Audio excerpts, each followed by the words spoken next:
release of the National Rock Racing Association 2023 season. Today we have a long day planned ahead of us. We have all classes racing today on course number 1, so we're super excited to be out here. Again, that's a great drone shot there of that race line starting gate. It's going to be a really, really good day. Yeah, we have not just today being a really full day of racing, but the next 2 days after this as well. Yeah.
All right, guys, we're going to keep talking like usual, but you let us know what the sound and everything is doing on your end. What's up, Rock Life Off-Road?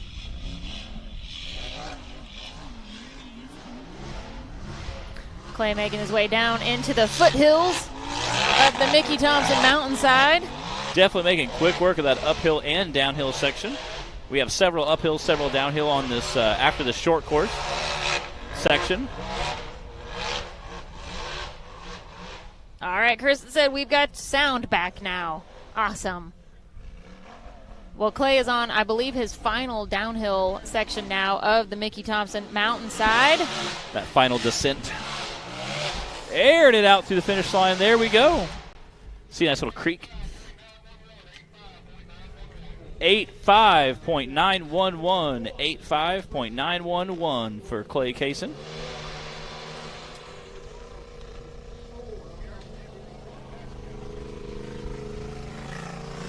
Again, there's our drone operators coming in.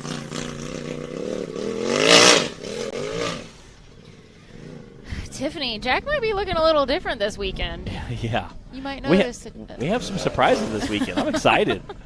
I'm excited. Yeah, Tiff says I'm excited to see how Jack Porter does this Yes, weekend. I bet you are.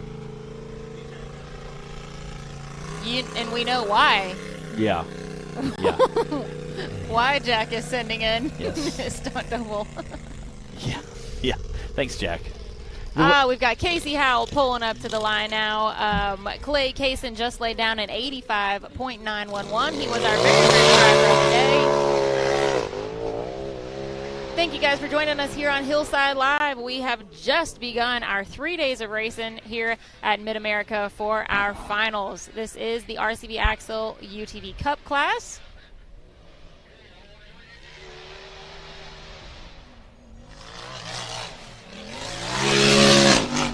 Casey Howell is sitting 4th in points coming into this weekend with 635 points. Clay Kaysen, who we just saw run, is 1st in points with 856. Again, you can see how big some of those ledges are on the top of those hills. Again, coming up and then coming right back down into it. You see how gnarly some of that stuff really is. I'm just going to be really impressed if nobody gets lost. I told Bill, I was like, when I come up there, just point which way to go down. Bill needs, like, the little flags. He does. Like, when you're guiding a plane into a landing or something. He really does. Road crossing. Yeah, I hope everybody did their homework and studied the course maps. If we have a second later during the race, we'll throw that up on the screen for you guys to see it for yourself.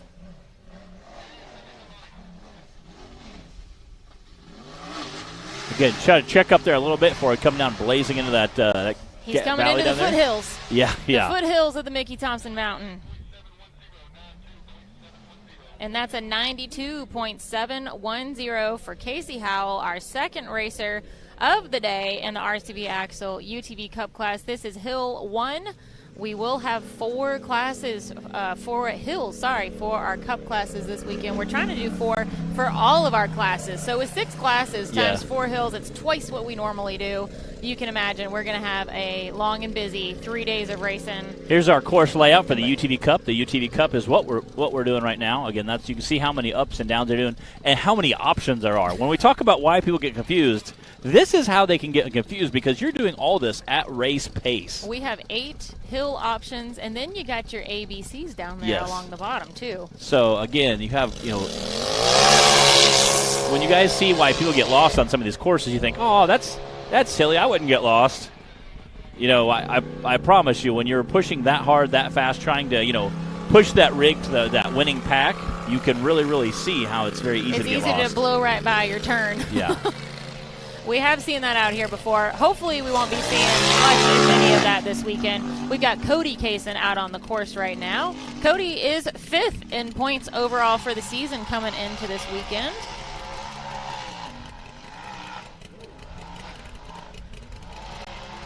Looks like he's 24 points behind Casey Howe. So, again, trying to stay in that number 1 spot. If he could bump up for the weekend. Again, trying to cut that corner there a little bit and got hung up. Again, you can see that number 6 there on the tree, which does come in handy when you're up there trying to figure out exactly which way to go. With 200 points on the line for the weekend, it's going to be really interesting to see how things actually shake out and who's going to be taking home those trophies on Saturday night at our awards banquet.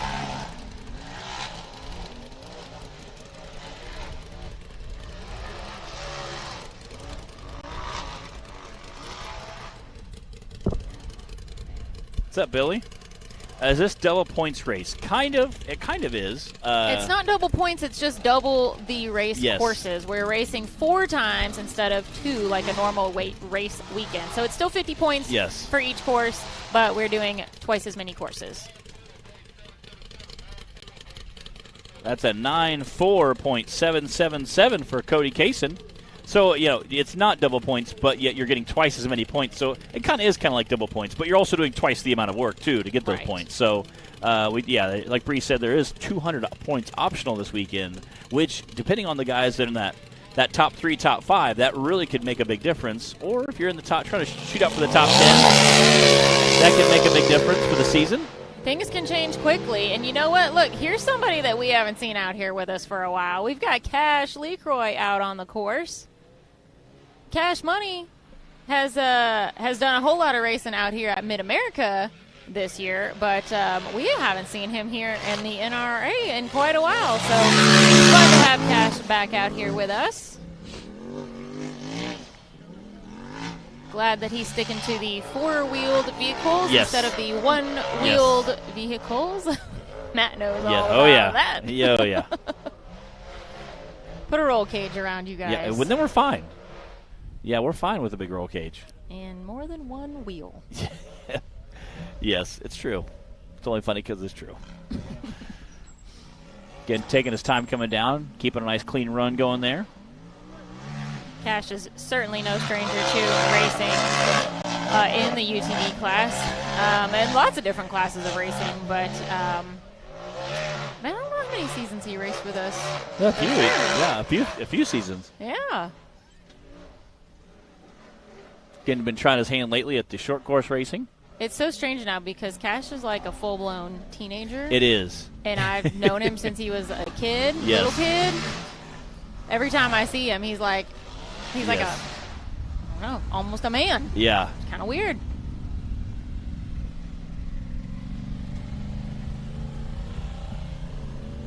All right, let's see what that time was. Great shot of all the buggies there. Kind of the course, the layout of that short course area, and then there's all the hills.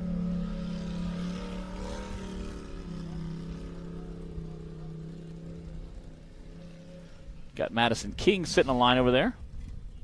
Taylor.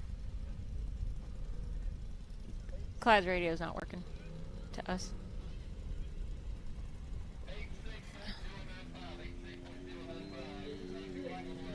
All right, that was an 86.095 for Cash Lee Croy.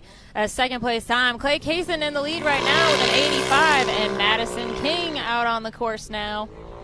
Again, Madison, someone to definitely try to chop that fastest time down. I got to watch Madison race at AOP in Tennessee last weekend in their UTV class, and she got third place. There you go. Very well done. Speaking of placing at AOP last weekend, you had a pretty furious run. Oh man, that was some old school rough. It looked rock bouncing. It looked very violent. One of only 4 drivers to complete the course. It's pretty impressive. It was, and it was definitely some fun times. You guys can go back and watch some of those videos posted if you want to know what we're talking about. I took the Avenger out for an old school beatdown. Bree's trying to represent that girl power out there on the course. Somehow it all held together and we made it. I don't know how. It did, and you were fighting fierce competitors too.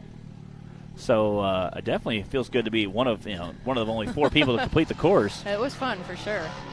Speaking of representing with girl power, Madison has been our only female seasoned driver in our UTV Cup class, and she's always done an excellent job out here representing for the ladies of the sport. She also races in our bounty class. And definitely has no hesitation to get out there and hammer down. Absolutely none at all. She is some fierce competition for the guys out here. She's been on the podium multiple times this season. She gets that pink buggy going where it needs to be. And she looks great doing it. She's like rock racing Barbie. She does. That pink buggy sticks out so much. She's making her way back down to the bottom of the Mickey Thompson Mountain. I believe this is her last downhill. On to the finish line now.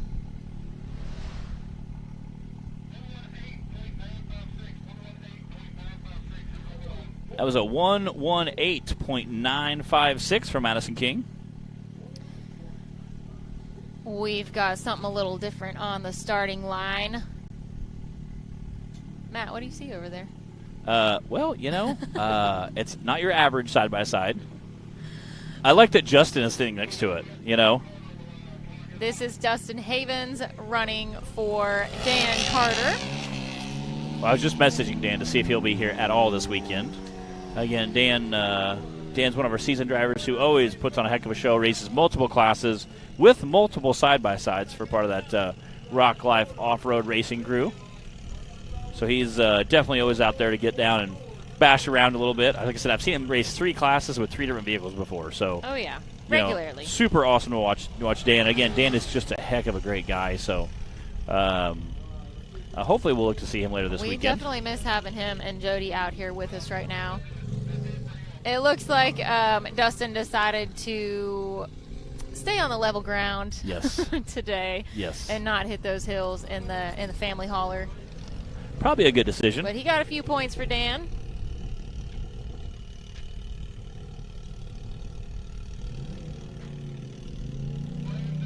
That means we've got Brandon Davis on the line now, currently sitting second in points for the season. He is about, 126 points behind Clay. So Clay's got a pretty good lead coming into this weekend. Again, that's a great lead coming in. A little cushy. Just stick with it. Be consistent all weekend. Clay said his goal for the season had been to not even have to race finals. Which I have seen drivers come into finals. Close, yeah. I've seen people. We've seen it happen. I have seen people come into finals, not even have to race and still hold on to whatever position they were at, whether it be first or second or third. But I've seen guys come in and they be, so far ahead of the person next to them. Where Brandon wasn't just gonna lay down and let that happen. No. And again, he had a DNF last weekend, so again, definitely changed some things up there. He had a couple of kind of awkward rollovers at Bikini Bottoms that we not used to seeing from Brandon, but that just goes to show that anything can happen when you're out there. One wrong bounce or terrain changes quickly. Oh, Again, he's on that hill. That's kind of right the breaking point of that hill. About halfway up, there's a little bit of a line, and then right that last foot is a little kind of steep there. So Billy McGrath said Brandon like second. Yeah, he's pretty proud of that second place. Although I don't think he would complain if he got up on the first place podium, but he definitely does hold down that second spot consistently. Yes. It's kind of weird how long that's been going on. Yeah, actually. It really is. Tiffany, we don't know where Dan is exactly. Can we appreciate Dan and all he does? Dan's been fighting a lot of issues and broken buggies and things this season. Yeah. I think their tow rig had some problems too at one of the races, so we definitely miss having them here with us. Yeah, keeping a race team together with one vehicle is hard enough. Imagine doing 3. 128.619 for Brandon Davis.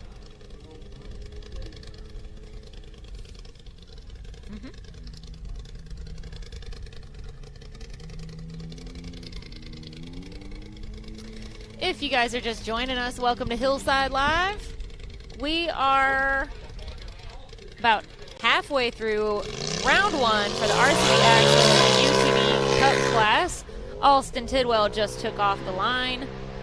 The fastest time right now is Clay Kaysen, 85.9, followed by Cash Lee Croy with an 86, and then Casey Howell with a 92. We have 6 classes racing today, so if you're just joining us, you haven't missed much. I hope you can stick around and catch the rest of the action today.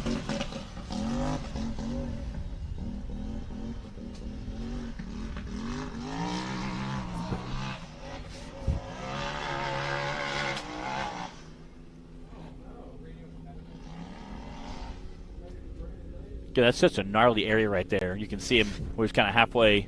It's just such a gnarly area right there. As always, remember, objects on camera are steeper than they appear. It's true. I had a wedding last weekend I had to be at, so my brother and a bunch of buddies went to a pre-fall crawl for Harlan, Kentucky. They went to a pre-fall crawl event last weekend, and again, he was showing me some footage of those guys just out there just absolutely banging on vehicles. And my brother ended up breaking a ring opinion. He was just, for 3 minutes was just thrashing. And again, we kind of giggled. He's like, of course, videos never do anything justice. And I'm like, it's so awesome to see fans when they come up to like, wow, these hills really are that big. And I'm like, yes, they're really that big. Even the videos from my run at AOP last week, and I'm watching, I'm like, those rocks were twice as big at they least were. in person. Again, just because I've been in the sport that long, I could see how, I'm like, those are huge rocks. And it was so many of them, you were kind of bouncing over Volvos essentially, it was, it looked like a true hardcore, old series rock bouncing race. It felt like it too. Yeah. Looks like Alston is coming back to the pits. Not really sure what happened to him up there on the hill. What's up, James Cantrell? Ultra 4 guy. Ultra 4 guy. Yeah, he's been known to send it in a one of his many titles. Yes. I say he's been known to send it in a Cherokee as well.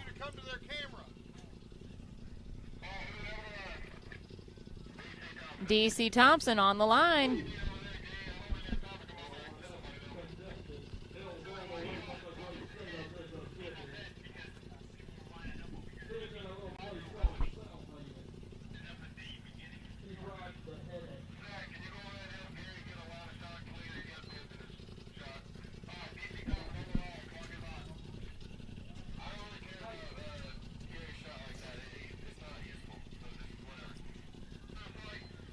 You know what? I'm just proud of DC for making it here in time for the drivers' meeting. I started laughing because he posted at the drivers' meeting. I said, "What are you doing here, buddy?" He's like, "I'm racing," and he kind of giggled. The reason I said that is because about 8 hours ago, that's right, DC posted a picture of his motor all torn apart back in Mississippi. And I was like, he goes, well, yeah. He goes, we got it put back together, and then apparently the timing on his turbo motor and the non-turbo motor were different. So they used a different head. They would set timing, bent the valves, So then they tear it back apart, overnight some valves. Goodness. The valves got there at 7 o'clock last night, put the valves in, put all the head back together, and then drove all night, got here early this morning. Well, so, the thing was in like 2 pieces after Bikini Bottoms. Yeah, it was not good. So, again, DC Thompson, they worked all night last night, got it all put back together and left, and Kate got here early this morning. So, shout out to DC Thompson. Glad he made it. He had a buddy with him who goes, yeah, there's some stuff we don't remember, but it runs. So, I'm like, I might add a few bolts left over. We have always have those memories like that. Any racer who's been racing for a while has a story like, well, we always something. It's back together, and we're not really sure how we got here, but we're here, A great tree chop shot that. Again, the DC Thompson there ripping through those woods. Why do we all wait until like the night before a race? Yeah, it's I think we all do it though. Yeah, we do. Yeah, I got a ring and pinion I got to change out at some point this weekend, so. 9.398 for DC Thompson. Again, looks like I got a few racers left there. Nathan King pulling to the line. Dad and I were doing a bolt check and stuff on the Avenger, but Friday night before we loaded it up. And pretty soon, I'm wrapping thermal protector on cables that are too close to the head. I'm just like, why are we doing this now? Oh, yeah. There's this huge list of stuff that just never gets done. So we're tightening the screws on the panels and stuff. That's this really isn't going to make or break us racing tomorrow. But might as well. We'll spend a couple hours on it for some reason. Nathan King on the course. Nathan King also knows about spending some time working on that buggy lately. Oh, yeah. Yeah, he has definitely spent a bunch of time working on it this season. No brakes at Bikini Bottoms, and it worked okay, I think, on Hill 1 or something, but then it came into play and caused some problems later on. Yeah, definitely. He has had some serious issues with, some being mechanical and some being from crashes this year. Again, always able to get it back together for the next race. Again, always having a great heart, coming out and just thrashing around. Him and his sister both. I feel for their dad. Sometimes they've showed up and literally, Dad's like, it's been a long weekend. I'm sure, trying to keep 2 of those buggies together. Well, and this is his new to him chassis that we first saw him race it at Bikini Bottoms 2 weeks ago. This is Wade Good's old the rental buggy. So you might. The livery and everything, the panels and all that is all, still his General Lee theme. But that is a new to him chassis, so he did have a lot of, stuff he worked on earlier this season with that old chassis. But definitely the brakes. Oh, yeah. Brakes, and at this course, definitely an issue. Definitely very important here.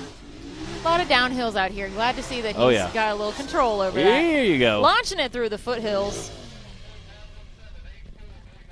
84.917. That is your new leader right now. Wow. Course 1 for the RCBA Axle UTV Cup class. He just edged out Clay Kaysen. So Nathan in the lead now with an 84, then Clay with an 85, and Cash with an 86. Those are your top 3 currently. Looks like we've only got just a handful of drivers left for our UTV Cup class, Course 1. Cooper Bentley on the line. We've still got Cooper. Actually, our two of these other drivers aren't here today, so I believe Cooper is going to wrap up Course 1 for the Cup class. He was out practicing earlier today, just absolutely sending on the short course. Again, you can see these guys going all the way down there, have a few little jumps, going around this turn. They have 2 big tabletops. Again, this is part of the short course for MidAmerica they'll be racing later this weekend, but it's... Uh-oh. I wonder what's going on there. Kind of rolled to a stop. What are we doing, Coop? Zach is so ornery. What is he doing? I'm not sure exactly what's going on. I think he's he was waving over some help, it seems like. Justin said he's waving him on over, so it looks like they're going to run over there and see if they can't get him recovered.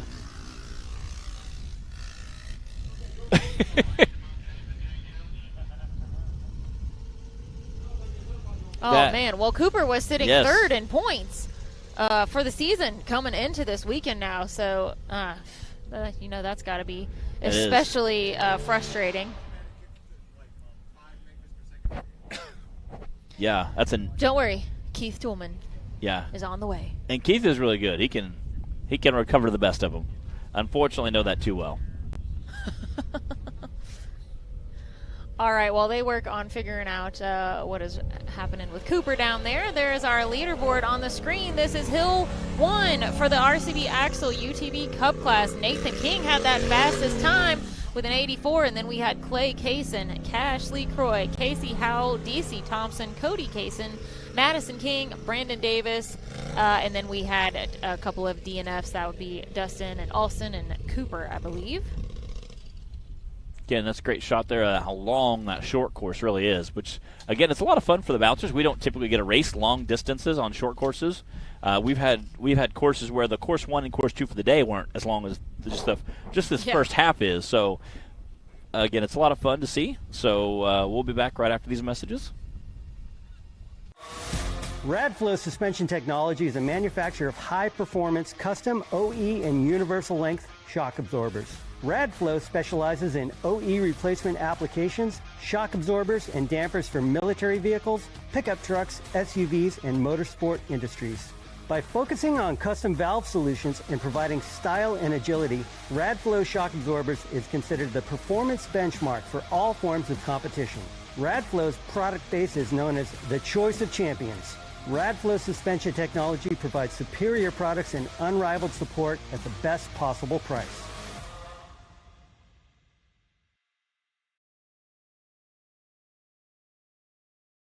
Rebirthed from the depths of Baja, Mickey Thompson Tires announces a new American mud terrain legend. The new Baja Legend MTZ. Silica reinforced T4 tread compound. Powerply 3-ply construction. Improved 4-pitch side biters. Proven MTZ tread styling for undisputed traction. 35 different sizes, and one is just waiting for your rig. The Baja Legend MTZ.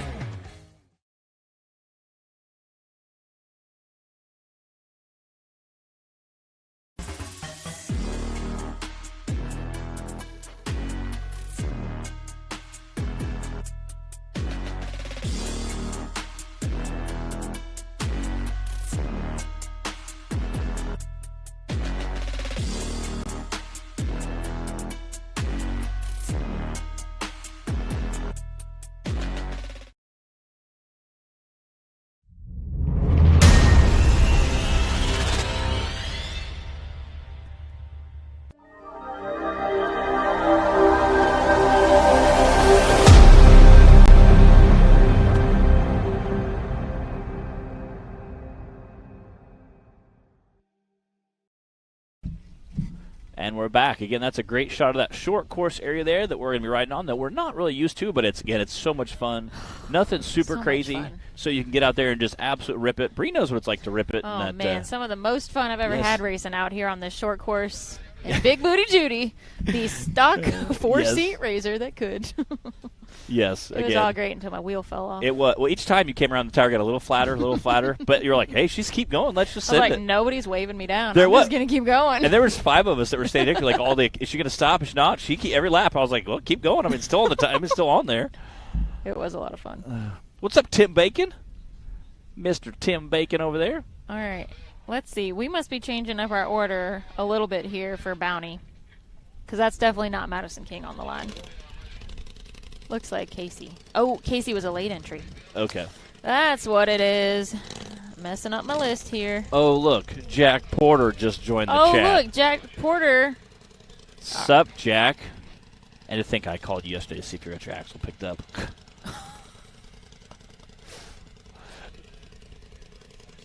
Yeah, no, I actually called him yesterday. I was like, hey, do you need that axle picked up? He said, no, he already shipped it. I said, all right, it's cool. So it was super funny that we were just talking about Jack, and now he's on the live feed. So all good things. It's all good things. Jack Attack, all good things coming up there. So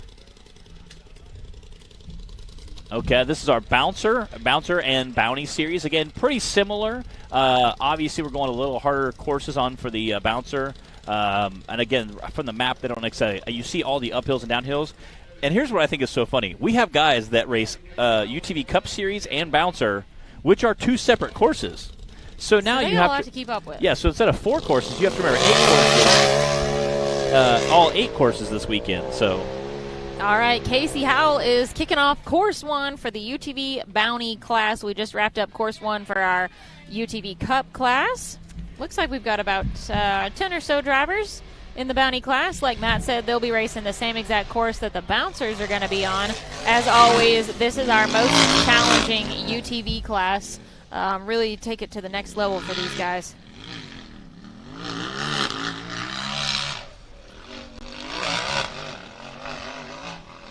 Tiffany, why can't Matt say Jack Attack? Jack said he's got a secret weapon this weekend. he does. Cheating. Which we'll unveil Cheating. here shortly. It'll be fun, though. It will be. I am super stoked. Taylor Cash was not running for anybody. He was just out here racing for himself, like the good old days. Where did Casey go?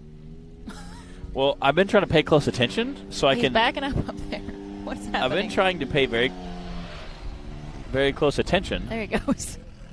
because I don't necessarily know where to go. Oh, boy. Matt didn't do his homework. And the fact that he's backing up a little bit is giving me. He definitely got a little lost at the top just now. Yeah. The fact that he got a little lost makes me a little worried. Well, Casey Howell is sitting first in points right now in the Bounty class coming into this weekend. So getting lost on the course is definitely not something he's going to be wanting to do right now. Although I think we'll be par for the course because I think we're going to see a few people get lost this weekend. Uh-oh. Oh, no. We also have Clay Kaysen joining us up here in the What's booth. up, guys? Nice run. Yeah. Thank you. Had a smoking fast time. Felt Was. smooth. Felt good. Yeah, it Yeah. was. Like I beat. It was still a fast time. Nathan's was just Nathan faster. laid it down. He laid it down. He did. Oh, Nathan laid it down. He's getting that new buggy worked But you beat out. Cash, so. He owes me $3. What? $3 cash. Yeah, $3 cash. $3 cash. All right. What's we going ha- on with Casey right now? Don't know. He might just be. I don't know. It is kind of confusing. I'll be honest. Oh no. Is he broke or is he lost? Something might I be can't broke. see him. I don't. I just feel like something's broke. Cause he just. I don't know. Something's messed up. I don't like it. Taylor had a good question on here that she thought it was a minimum of 260 points to race at finals. We have done a points minimum in the past in order to qualify to race at finals, That is correct. but we Something steering wise isn't right there. looks like he's going to make it through the I think finish, he might. though. He got a Let's time, see what though. his time is, and then we'll finish. 164.446 for Casey Howe. Again, it's something the steering. They had 2 tires going different directions at one point. But to answer your question, Taylor, our drivers Jack just voted answered to it too. yes, allow whoever wanted to race to just come race. Well, Because because Dyersburg, essentially. Clyde said, hey, we want Dyersburg to be a little harder because it's the last time we were going to be there. We made some kind of crazy courses. So since we had so many people DNF, he kind of gave a pretty good allowance. Let's say a 100-point allowance or 150-point allowance he gave. Essentially that way, guys who normally would do very well there, again, putting a foot of mud on top of Cable Hill definitely changed a lot. well, it was put to the vote with our seasoned drivers, and across the board, everyone was like, they want to race, let them come race. Let 'em Yes. come. So that's what we're doing this time Yes. around. But that was a good question, Taylor. Madison King out on the course now. Madison sitting 4th in points in the Bounty class coming into this weekend. These guys and gals out here on this track they're going for it. I was not expecting them to be jumping off the face of that jump They like are. they They are. are And sending it. I guess I was a sissy on it because I didn't do it. I was scared. You were flying? So, Clay, how confusing is this Yeah. course? It's so hectic out here. I love oh my it. God. I love that he didn't answer. He just started busting up I laughing. mean, Clyde and the guy, and Bill, and all of his crew. I mean, they've done an amazing job. I mean, they put tape up at the top. They've tried to number everything, but it's just so hard. I feel like to get, There's every a nice shot of lane. how big the Mickey Yes. Thompson mountainside I mean, That right it's there is a great huge. shot. And when you're in race mode, Oh, you just gotta. You I mean, just it's, blow right by It's almost your like turn. you need a GPS, just where you know. you need it's like rally racing. I You mean, just it need really someone is. telling you, pointing you in there. Because Clyde, he always does some. He never makes it easy at Yes. finals. It's always. Yes. I mean, it's finals. You can't make it easy, and Got to keep you guys on your toes. Oh, yeah. We got to make you work for it. I mean, I feel Jack like says, Clay, you just have to finish. yeah, but you know how it is. You Jack. got one God! hill under your belt now. Y'all, she is flying down the hill. She is. Whoa, aired out the top. Heck yeah. Wow. That is 99.417 for Madison King. That is A absolutely smoking flying. fast time Oh, out yeah. here. Again, just absolutely flying through there. Who do you think is going to be our fastest time here, Clay? On this, Man, I don't know. We have a handful of drivers here in our Bounty Series. And then we got big bouncers rolling up. We have a ton of buggies over there lined up. All classes racing today, so that's going to be That's again, a insane. huge avenue. So If you ain't here, you're missing out. you really are. You really are. But we're glad to have you watching on Hillside Live. Yes. Even if yes. you can't be here on a Yeah, random we get it. Thursday I mean, afternoon. This is why we do this, you know. In that Oklahoma. way you Yes. can watch it, you know. Yes. Exactly. Looks like we've got Dustin Havens back on the line, ready to break the beam and get a few Beam. points for Dan Carter. She said beam. Yep. The beam. Breaking the beam. No, she said peem, like Oh, a peen? P. Okay. In the beginning of it. She had to Why correct you gotta call me out Break- like that? because Breaking Bree the never pain. messes up. Come on So like now. when she Shut messes up, up, you shut up. gotta I'm get just her. trying to talk here. And I slaughter names and places and You things do everything. all the you time. mess up all the time. I mean, it's just no fun. It's, Someone said Clay. Ryan Edwards said Clay on the live feed. What a shocker. I bet you guys didn't recognize that voice. Yeah. Huh? What's up, If Adam y'all Coots? don't like me, I'll just leave. I mean, I just like to come up here and hang out and talk to everybody. Hey, I really appreciate you coming up and hanging out with No, Bree you when know I what go everybody run. likes? They Yeah. like to give everyone a hard time. They do. There's no doubt. That's just how it is. I know. Like you was And calling I'm me like out the- on saying peen. I'm like the most person I feel like that gets the most grief given because I take it a lot. No, that's definitely Matt. Yeah, Matt might have me beat. Poor Yeah, Matt. We do. Yeah. It's all good. And don't worry, the people at home will take up for you if you do get on TV. We have seen them, That's yeah. right. Yeah. We gotta protect our own. We're all just having fun out here. Oh, it's We're all all fun just and doing games. what we do, trying to keep our wits about us Some days while we're live for Yeah. hours. you get that hot sun for a long period of time. And Clyde could have did a little bit Get better a of a little job for y'all. undercaffeinated. You know, he put y'all right in the sun. It is a little toasty. I mean, I can feel my back cooking. But at the same time, the reason we do this is that way, literally, we'll pivot around during the show and get to watch all the action. So Yeah, when you guys are watching those beautiful shots at home, we're actually watching the same thing live as well. So Half the time We're all sitting like this right here, you know, like it is true. And unless they're stuck, and then we turn around and watch the drone footage because we're like, where are they at? We're trying to look Yeah. in the drone footage and figure exactly see, what's that's going what's on. cool about y'all. This is one reason why I come up here because y'all know if you Oh, see it yeah? up there, you can't see it down Clay's here. Yeah. got it figured Yeah. out. He Oh, just yeah. come up here to watch the screen. Yeah, I mean, And again, like I said, I you appreciate watch and learn a whole I lot appreciate more. you coming down here and help filling in for a while I go race. It's kind of awesome. And again, Yeah, because ain't you first in the bouncer? we don't need to talk about Who that. drew that? I know. What jerk guy drew would that? do that? Hey, How terrible. I don't know what number he drew for me either, but he's a terrible person. I felt so bad. And I was wearing a shirt. I felt so bad. Aw. yeah. Yeah. Hey, somebody got a good draw for that one. Is all I got to I say. know. We haven't told nothing going on, so we just keep teasing. It's you going know, to be. you know. Does nobody knows? No. Okay. No. I mean, Mostly. mostly Yeah. 99% of people don't know. they That'll will be know. fun. They They'll will. know. They will in a minute. know. They're gonna learn today. They will. I am so geeked. I am pumped. You know, I'm a fanboy at heart for this I sport. am. I really I am. am. I love every one of these drivers, and I come out here.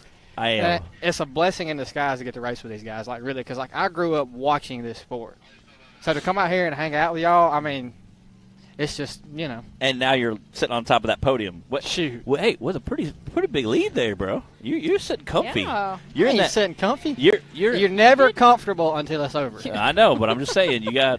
I think you're the most comfortable person out here, though, Really? in all of our classes. Yeah, you I would got the say biggest lead, You are probably the biggest, most comfortable person out here right now.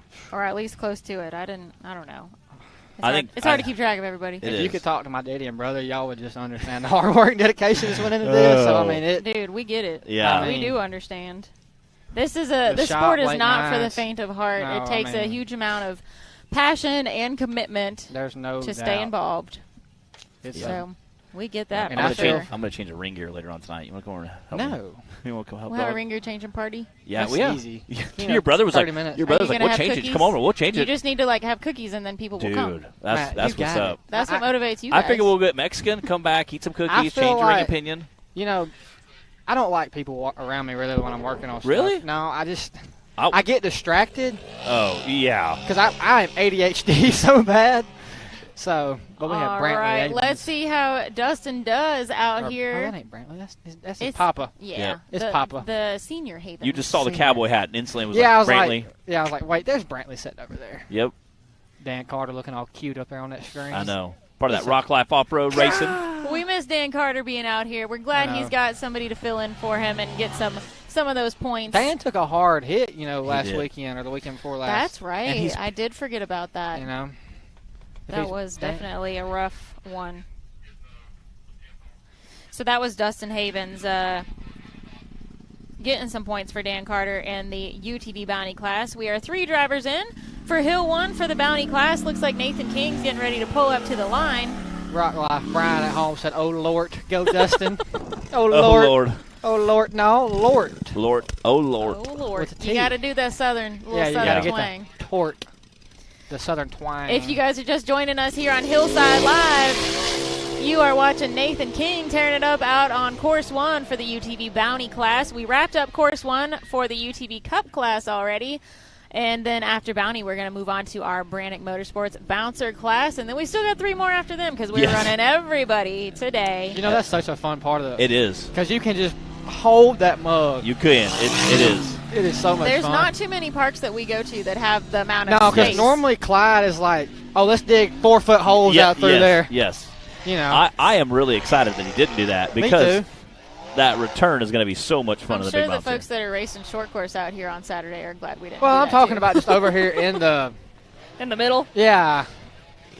It is fun. We talk about this a lot, but the different terrain on the parks that we go to, they're kind of spread out around the southeast, around the country. Hold on, we have a problem here. What's happening to I Nathan? don't know. Something's messed up. Don't say he lost his brakes Well, I was again. about to say, make sure you. This hill's too big for that. Yeah. I think he's all right. He's coming on down. He is coming down. Making his way through the God, that foothills. water. It's cold. Oh, it's cold. I didn't get wet, thankfully. But all the different parks that we go Uh-oh. to Oh, no. they You were keep you so guys on close. their It was. toes, just like this hill is doing right now. Well, and this for part's got Nathan. I feel like a really good mixture. It's got It is. it's got a little short course in it. Then you got dirt. Then you And got all the rock. Yeah, right there. It's like a body of rock. It's not loose rock. Right where he's at. So if you don't get above that, again, you're going to kind of start to spin. I remember unfortunately, the first time I was here, that hill ate so many people's lunch. It did. At the finals because the Cup had to climb that.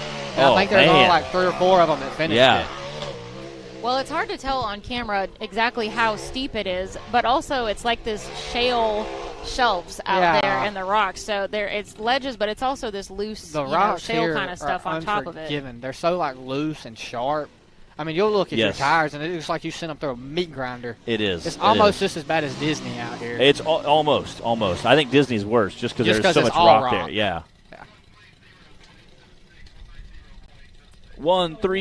130.876 for Nathan King. Good enough for second place right now. Her sister, his sister, whooped That's down on him right. a little bit. Madison King in the lead with a 99 Heck right now, yeah. and then Nathan with a 130. Casey Howell with a 164. He had a little trouble. I think he got a little lost, a little turned around at the top, I think he had a little issue with a right front brake. and then something coming on his way down too. Yep. We got a guy, no stranger to the podium on the line. Yeah, Josh he has been killing it. Krapinski. Yeah, say that name. Yeah. Matt. Yeah. Hit it for us real quick. Say it 3 times fast. No, just say it for us. Josh Krapinski. Well, how you Josh do came good? out like mid? Yeah. Mid-season and And is has killing been it. killing And it. he has absolutely been killing it. And He has I been. feel like one of the hardest classes we have. I mean, Yeah. Oh, by I feel far. like By Here, far. let's just. He came out mid-season and he's third in points right now. Wow. Look, In the he's bounty killing class. it. He No has doubt. been. He's third overall for the season, and he didn't even race the whole season. Oh, Dude, yeah. it's incredible. Again, heck of a great guy. His kind of philosophy is kind of just coming out and shooting for it and hoping he makes it. And been doing a great job so far this it's been season. working for him. He had, and again, doing a great job so far this season. And again, super great guy. Doing, like I said, doing awesome this season. It's Super the beard. excited It's to see the him out. power beard. The power the beard. mug Yeah. can grow a beard. It adds He horsepower. can. He does a good job at it. And he's always like when he calls his name, like to get to the podium, he's like, Oh, Lord. he's always like, I got third. Look who else we have coming Yeah. up You wanna come here. up here and talk? You want to take my spot?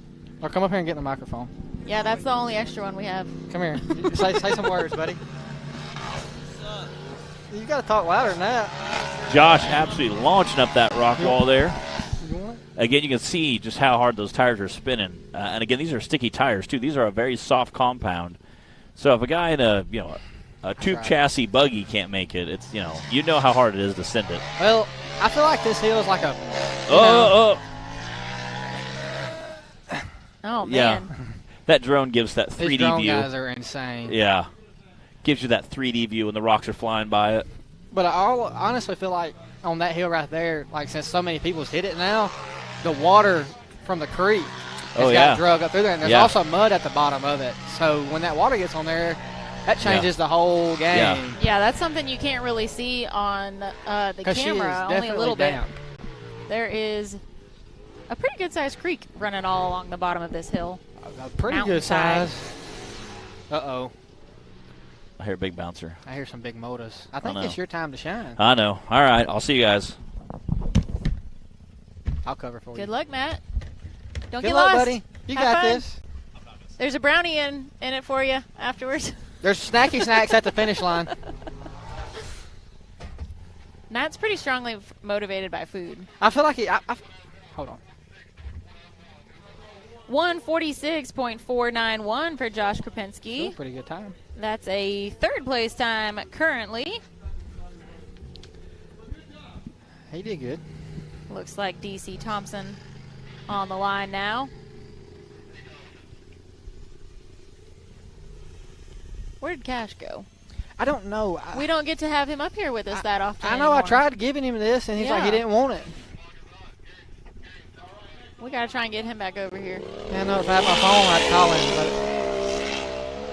I ain't got my phone. I don't know where he went.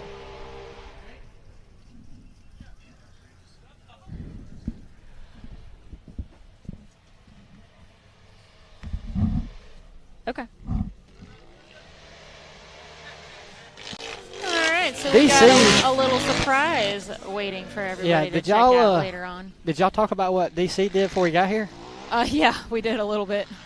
I give him props. I mean, he had the head off the motor before he even got here this morning and showed up. I don't even think he walked the course. I think he just looked at our maps and just sent it. I said I was just proud he made it here for the drivers' meeting. Me too.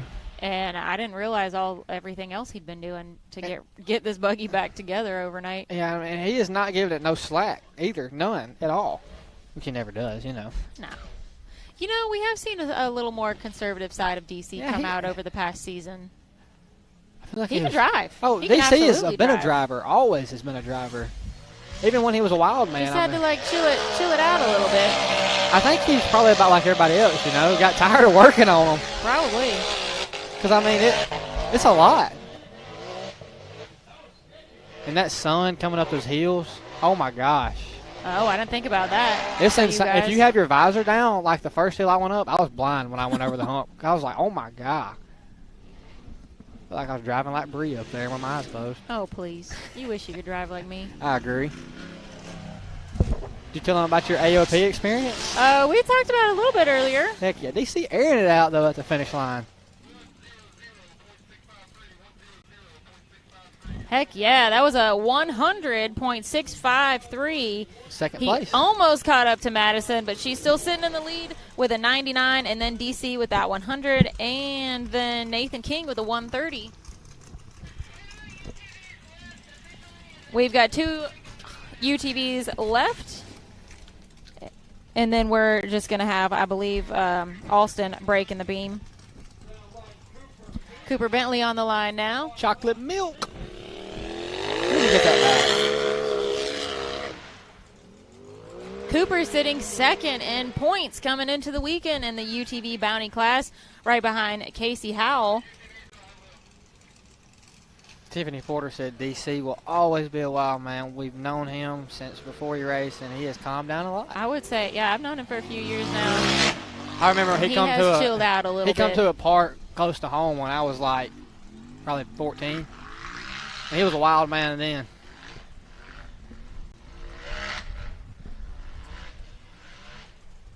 I still don't know how Cooper's belt broke in the Cup. I mean, it was brand new, they said. Is that what happened? Yeah, his belt broke right there. I mean, it was a brand new belt. That does suck. Yeah.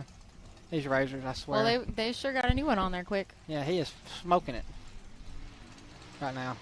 That dang water. Ugh. Well, I think he was like third in points. Yeah, he was third in Cup. So that was definitely a bummer For him sure in that is. class. I hate that kind of break. I hate when people break like that. But that's, always the entertaining thing about finals is that you never know what's going to happen. It can all never. change. Yep. It's crazy.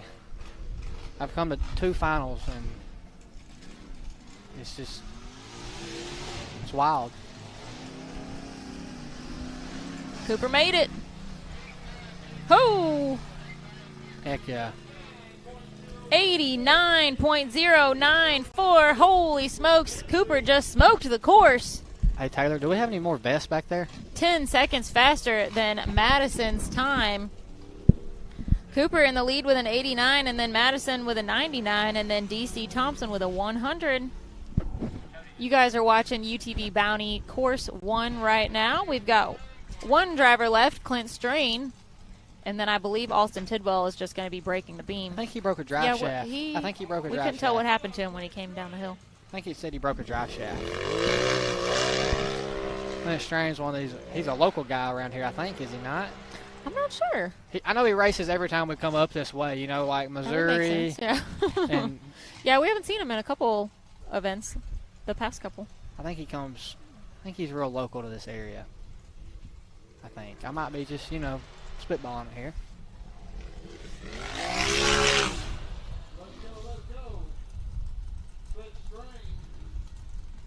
See if I can watch this hill. That's such a sketchy little hill. I remember climbing it the first time I come here. And he just cakewalked This whole hillside's pretty sketchy. And he just, whoa, no. It's got that ledge. How tall would you say that is? That's at least a 4-foot ledge, I feel like. Take away all your momentum on your way up the hill. Oh, yeah, and he just cakewalked it. Looking good so far for Clint. I don't know. Cooper, man, he laid it down. No one's going to be that. I don't feel like, 10 Cooper seconds was off a making second. up for what happened to him in the cup class. You just come out for vengeance, when stuff like that happens, I feel like.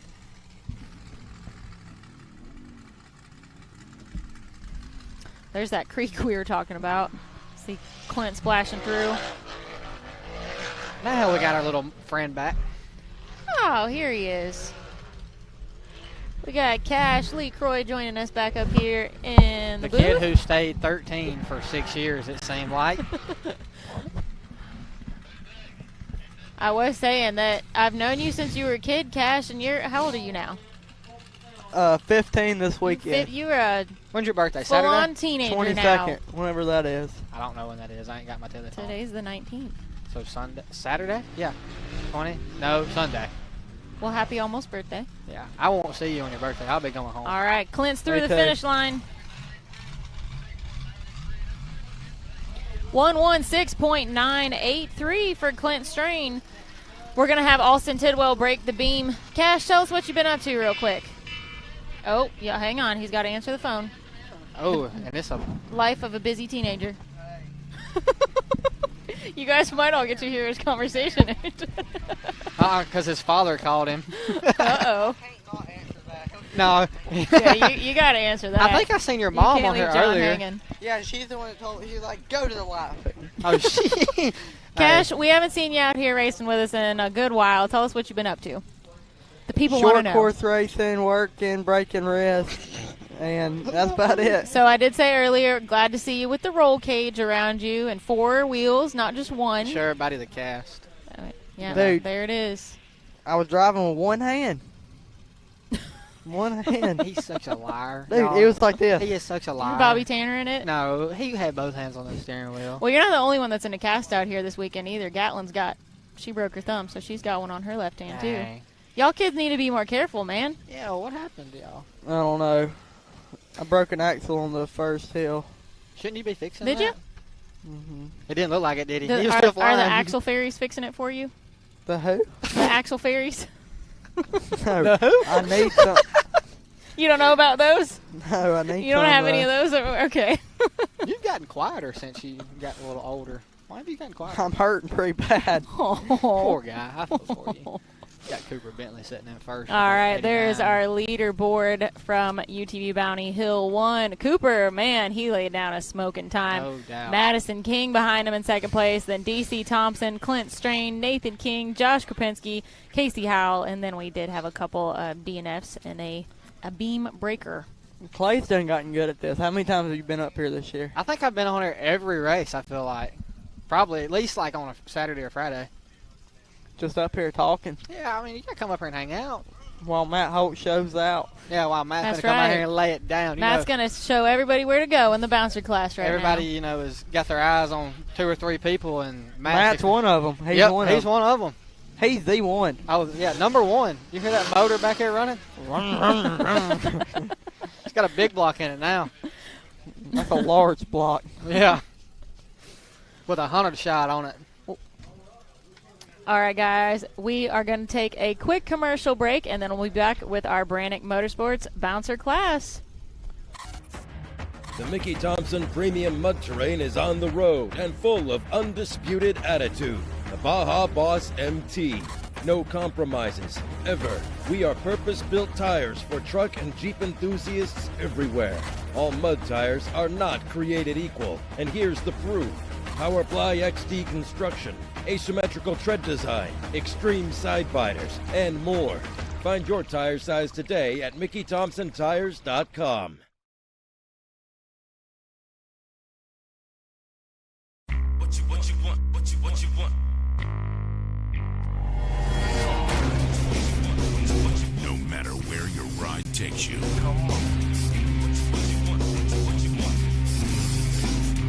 Whether it's a quick trip or a slow climb. When you choose RCV Performance Axles, you're guaranteed to finish every time.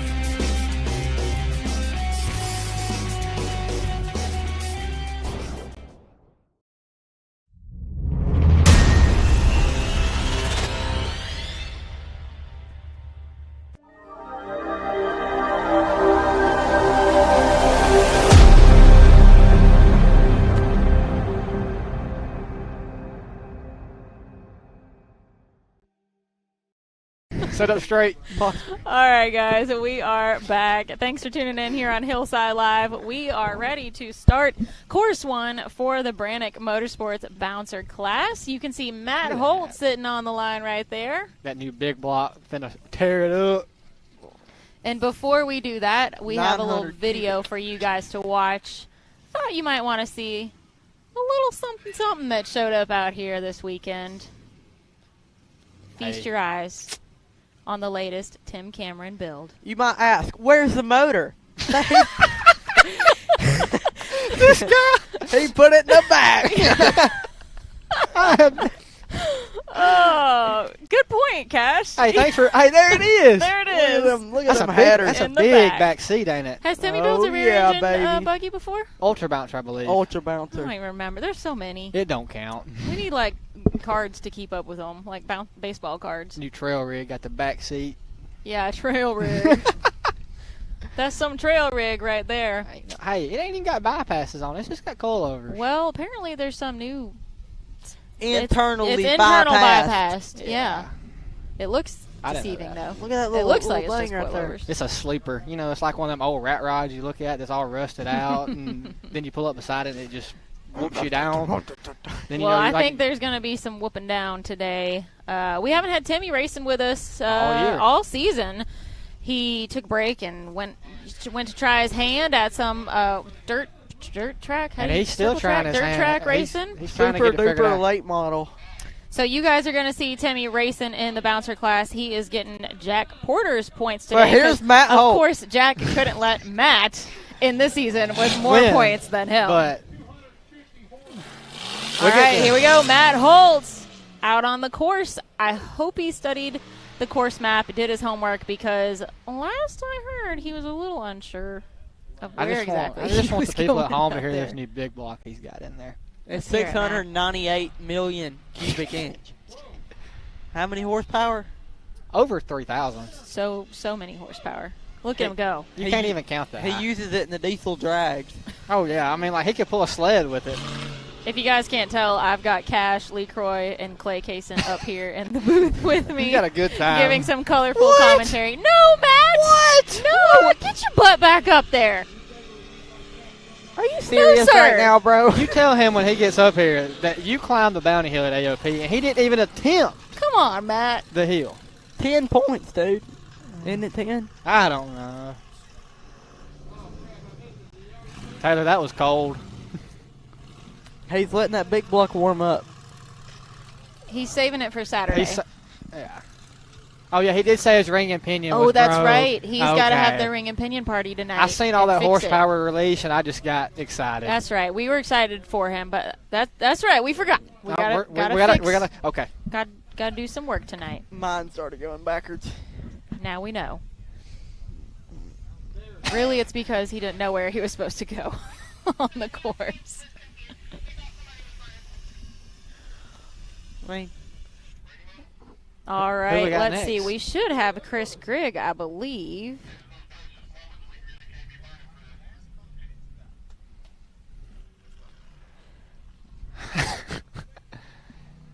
I'm really Bug enjoying on you? this. Yeah, a little buggy. Stink bug, don't squish it. Knox is over there being mean. We got the superstar. Oh my God, that net! Did y'all see that? Well, pow! Well, pow! Y'all are ridiculous. Poor Matt. We love He got Matt. to break out here. He's fixing to come running up here. Watch him. He's fixing to take off. Watch. Here he comes. Look at- Look at. He's like, I gotta get back. Here I go. I feel like I'm being watched. Yep. Here he comes. I might have to get out of a seat. Here, you want to talk? I'll leave. All right, we're getting up. Don't worry. Do you want this? That way you can sit up here and talk more. All right, that is in fact not a bouncer that you see out there right now. Alston Tidwell was just breaking the beam for the bounty class. I'm fixing to go. I want to watch the bouncers. You do what you got to do, Clay. You know how it is. I know how it is. Chris Grigg pulling up to the line. Matt don't know how it is. Chris had his work cut out for him after Bikini Bottoms. He broke everything in I can't remember which side on the front. Hold on. Let's have a talk about broke it this all. real quick. What? I'm pretty sure those are like the 37-inch tall stickies. They are 40s. No, those are not 43s. Matt, what size are his tires? 40s. 40s, yeah. 40s? Yeah. I should say that does not look like the normal 43. It isn't. It's They're 40. not. They're 40. There's a 40. Okay. I didn't They're know. not, in fact, the 43. I didn't know it looked. But 43 is what's typical out here. Yeah. I thought they did like a 30, 37, 38 is what I I think he figured. just wanted to maximize that horsepower. you Short know? course. He was ready for some short course racing. Got those flashy new, I like the copper orange panels on there. This is a wide open design built buggy. Matt, I promise we did not say anything mean. 2-step. Yeah. That's okay. Trans braking. Well, I even thought about sending it, but I didn't want my ring and pinion to go loose and get stuck on the hill. Well, we were sad, and then we realized we forgot. Yeah, that we had talked said you had to back fix up, your ring yeah. and Well, pinion. and here's the thing. If I get stuck on the hill for 30 minutes and I hold up production for Nobody 30 wants minutes, that. Oh my God, that mud just sent it. Look at him go. Well, Matt, I glad you're back. didn't want to hold up production for 30 minutes because I thought I could make a three course the way up the hill. Well. Oh. He's sending it. Very considerate of you, Matt. Chris Grigg, definitely not afraid to be sending it up the hill right no, now. he is not shy of the skinny pedal. He just put some new front end parts on that together. I was talking on it. He broke. Well, he didn't really have a choice. He had a unit bearing go loose because he broke a shaft. So after he broke the shaft, unit bearing got taken out as well as some other stuff. So he's got a lot of stuff. He wanted to give a shout out to Wide Open Designs. They helped him get a bunch of stuff together this week to get it put back together. So well, guys, I'm gonna leave it with y'all. I'm gonna go, do All my right, thing. Clay, go do your thing. It's good Thanks for talking to joining y'all, us. and see y'all. Yeah, I know Adam Woodley and the guys at Wide Open Design definitely helped him do a real quick turnaround Yes. on getting what he needed after Bikini Bottoms. he said he really appreciates those guys. They helped get some stuff literally in a week from the get it ordered, get it taken care of, Yeah. get the shafts splined and stuff. Which so is not typical. it is not. No, it is not. So he said, I really appreciate those guys. Them and East Coast Gear Supply both kind of jumped in and helped him out, get everything. Again, because this is sport, turnaround time is usually, unfortunately, very quick for us in what we do. There we go. Oh, through the finish. 113.631 for Chris Grigg, our first finisher in the Brannick Motorsports Bouncer Class Course 1. We have completed Course 1 for both our UTV Cup class and our UTV Bounty class so far. We are just getting started in our Bouncer class, and then we've still got UTV Stock, VIN, and UTV Youth class to go. We're running everybody today. Normally we hit Bouncers, we're like almost done for the day. Now we're like halfway through the day. Halfway through. That's because it's finals, and that means we have 4 hills to race instead of our usual 2 for the race weekend. So that's why we're out here on a Thursday. I think we have almost as many TC chassis racing today. I think half of our chassis racing are very solid TCs. Representation out here. It really is. Again, this is a TC-built chassis that's going to do very, very well, I think. This is Daniel Bowman and Tyrant. Let's see. Okay, we've got Tyrant. Yep. We've got Menace. Yep. We've got the new one. I forgot what he called it. Yep. 100 shot. Yes.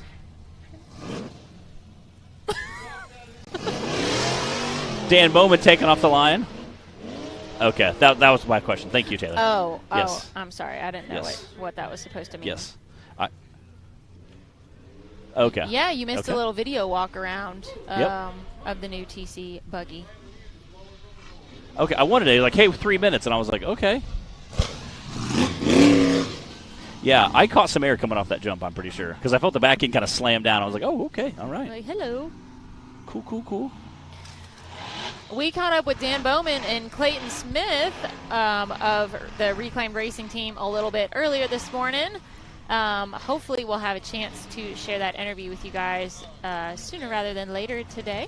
Wait for a little break in the action.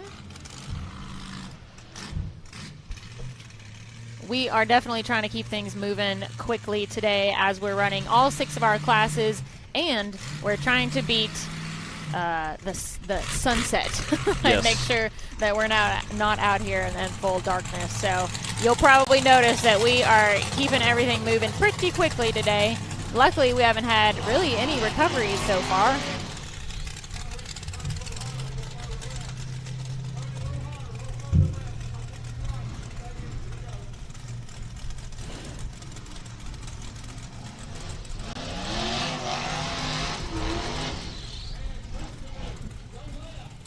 Going to have to roll in a little bit faster than that. Again, trying to feel it out. This is still his very first season racing with us, and he's only made about half the races due to buggy issues. So, yeah, he started out with Gold Rush. Yes, and at his very first race, and literally the Outlaw buggy. Rolled it right over. So again, he's still getting used to this. I think it's the second race in Tyrant. Just trying to get used to it. You guys will be able to learn a little bit more from him and Clayton when we share that interview with you, but. Reclaimed Racing Team now with 3 very capable buggies. We'll see them all out here today. Let's see, we were starting to count all the TC buggies earlier. We got distracted. We've got Tyrant, we've got Menace, we've got Hellbent, we've got the new one. 100 shots. 100 shots. Oh, that's right. Yeah. Oh, hang on. 138.320 for Daniel Bowman. Hellbent is not here this week, but it's got a pretty good stand-in. Yes, he shucked a rod, I guess. Testing in the driveway on Tuesday. Yeah, like the night before they were going to leave. Yeah, said he was like on Tuesday. Daniel Bowman's time was a 138.320. Speaking of the Reclaimed Racing Team, Wade Good on the line now in the Gold Rush Reclaimed buggy. I'm trying to think if there are.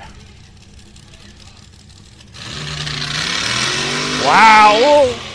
You might, yeah. Those rocks started coming right for you. So you might want to. That was quite the takeoff there. Yeah, he kind of a neutral drop. Look at that. Just drifting around the corner. Well, you have to. Whoa! You're going to need to check up a little bit. I don't think Wade knows that. For that first one, I don't think he cares. Or you go airborne. Wade went ahead and chose for the airborne route. If he can carry this pace through the whole hill. Yeah, he was flying. Where did he go? Oh, no. We didn't even see it happen. I saw it, like, pause. Dang. Oh, man. Dang it. He was cruising. He was flying. Let's see if we can do a quick replay of that. I turned around to look, and then between that and the sun flare on the screen, I didn't even get to see what happened. I was watching it, and I saw like some dust and some rock, but I couldn't really see much, and I was watching it live.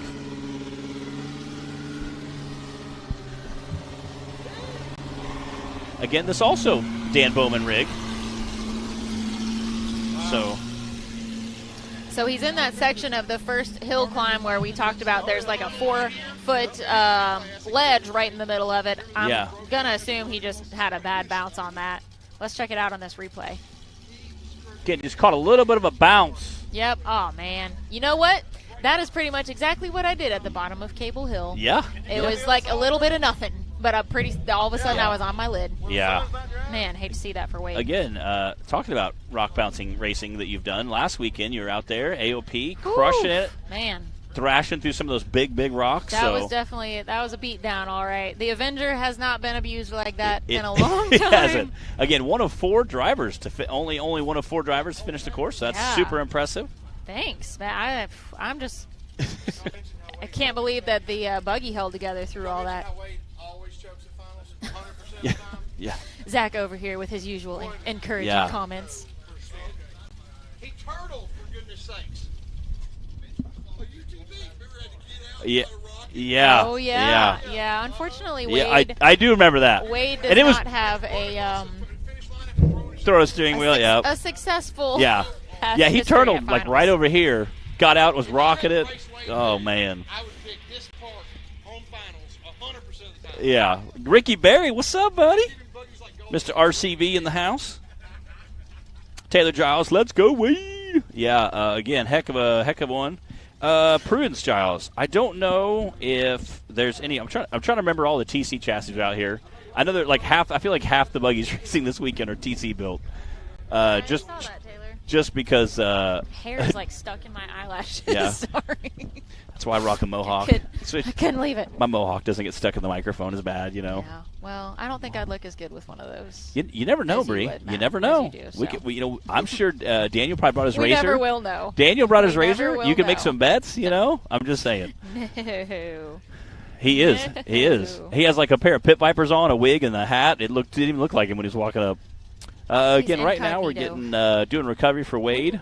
Wade has he's stuck on the hill. He kind of got just kind of took a little bit of a bad bounce, and that back tire got just enough where it undercut, spun him over. Again, hated to see that for Wade. Obviously, he's still going to send it all weekend. And we have a ton of bouncers. I think we're 4 bouncers in out of about 20 this weekend. So super excited. I see Justin Wills over there sitting in line. He has his spare mounted to the back of it. So I don't know. He's just trying to be like an Ultra 4 car. I don't know if that's a weight thing, or he just thought, hey, this will be easier for mounting it, or maybe trying to if he rolls over, hopefully hits that, bounces back on all 4 tires. So he was down here playing earlier today, just sending it up hills. If you watch the hill number 2, the number is like number 6 or 7, but it's the course, the second hill they go up today. He was throwing like dump truck loads of dirt as he was flying up the hill. Again, doing a great job down here pre-running this afternoon. We've seen a lot of side-by-sides hitting the big tabletops, which were pretty cool to watch. Again, it'll be just another minute before we get Wade recovered. What's up, little Tim Bacon? What's up, buddy? Hey, Taylor, do we have that interview with Dan and Clayton? Let's pull that up while we're waiting for them to get Wade recovered off the hill. Like, this is a Reclaimed Racing rig, technically, so I feel like that's still... Wade's on the Reclaimed Racing team. Yeah. So here we go. Let's catch up a little bit with Dan and Clayton. All right. What's up, everybody? We're here with National Rock Racing Association at our finals here at MidAmerica Outdoors, and we're with the Reclaim Racing team. We got a few buggies going on. What's the plan for this weekend? So we're just going to come out, try to finish the hills. I'm going to be running Tyrant. Clayton, he's pretty much settled in the Misfit, and then Wade's going to run Gold Rush again. And just, I don't know, I guess we're going to run that buggy. So he's the man to drive it. So. Yeah. He is. But, man, speaking of driving, at Bikini Bottoms, was that 2 weekends ago? Clayton, man, you had a wild ride. I asked him just a minute ago. We got to ask him on camera now. What did that feel like when you were basically like this, almost going inverted? Did you know where you were when you landed? What was going through your head? I had no idea where I was at. I mean, I was just wanting to get to the ground. It felt like I was in the air for 10 minutes. It just about looked like it too. That was. You guys have to go back and watch that on some reruns if you missed that at Bikini Bottoms. But just get it to the ground and get on the wheels. That's about all you can do sometimes. So, have you guys looked at the hills yet? Yeah, we're just now checking them out. Okay. And it's our first time. I was out here earlier in the year for Knockout. Okay. And I've never seen none of this. Yeah. We just come over to check them out. And my goal, just finish the hills. His is to drive like Wade. Yeah. I mean, he's showing that he can do that. Clearly. Got that green check mark from the last race. So I made this like scale we talked about on the show where you had your full sin, and then you have your moderate sin, and then you have your conservative sin. Yeah. So are you just going for full sin every time? Yes. Like, As long as we land it, there we're is good. no scale for Clayton. We've decided that he's going to hold it until he hits the limiter twice and then back it to about 17 degrees on the pedal and see where that lands, Yeah, So. I think that's fair. And if that don't work, just hold it. Yeah. Okay, well, my other question for you guys was, obviously you've kind of like collected this fleet of rock bouncers. Where did this start for you? I mean, is this what you intended? That, hey, this one's great. Let's add it to the collection. No, I didn't intend on having a whole fleet. So I bought Gold Rush to race it, and then I bought Outlaw for the boys to race to bring them with me. And the first race at Rinrock, Gold Rush broke, and it's been down all year. So the Outlaw buggy just kept breaking, so we almost threw the towel. It ain't worth double running that buggy. And then we lucked into getting Misfit, and Gold Rush was still broke, and we sold the Outlaw buggy, and then I just was offered Tyrant, come up for sale, and I wasn't even looking for a buggy, but at that time Gold Rush was still broke, and I wanted to race too, so at the same time I bought Tyrant, the motor was done for Gold Rush, so we went from having one buggy that barely worked, so now we got 3 competitive buggies, and everybody said, are you just going to buy them all? And I'm like, I didn't intend on buying all these, but like I just set out to race. I wanted to rock race, and it has cost me a kidney and 2 of my kids, the firstborn kids. But, it's been fun. We've met great people. Now, like I say, I'm trying to finish now what I started, and that's the hills. I started just trying to finish the hills. We've been out all year, and now I just, everybody. I don't know there's any like Wade. They're in their own category. I try to drive like Clayton. This is who I race most of the time, and then I just race him. But I love seeing him finish good every time. So it's been fun, and we're just gonna see where it goes, really. All right. Well, we love having the Reclaim Racing team join the family this season. Good luck this weekend. We got 4 hills for you guys to come out and do your thing. So we're excited to see it. Thanks for chatting with us. Yep. And congrats on your run. Oh, thanks. Yeah, that was awesome. Yeah. It was wild, but it was fun. Matt, take notes. Yeah, for real. All right.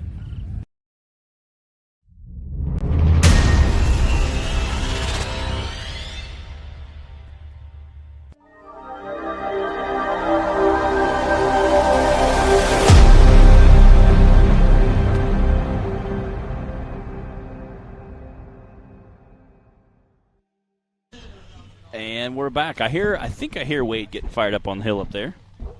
I hope you guys enjoyed that little interview with Dan Bowman and Clayton Smith from the Reclaimed Racing team.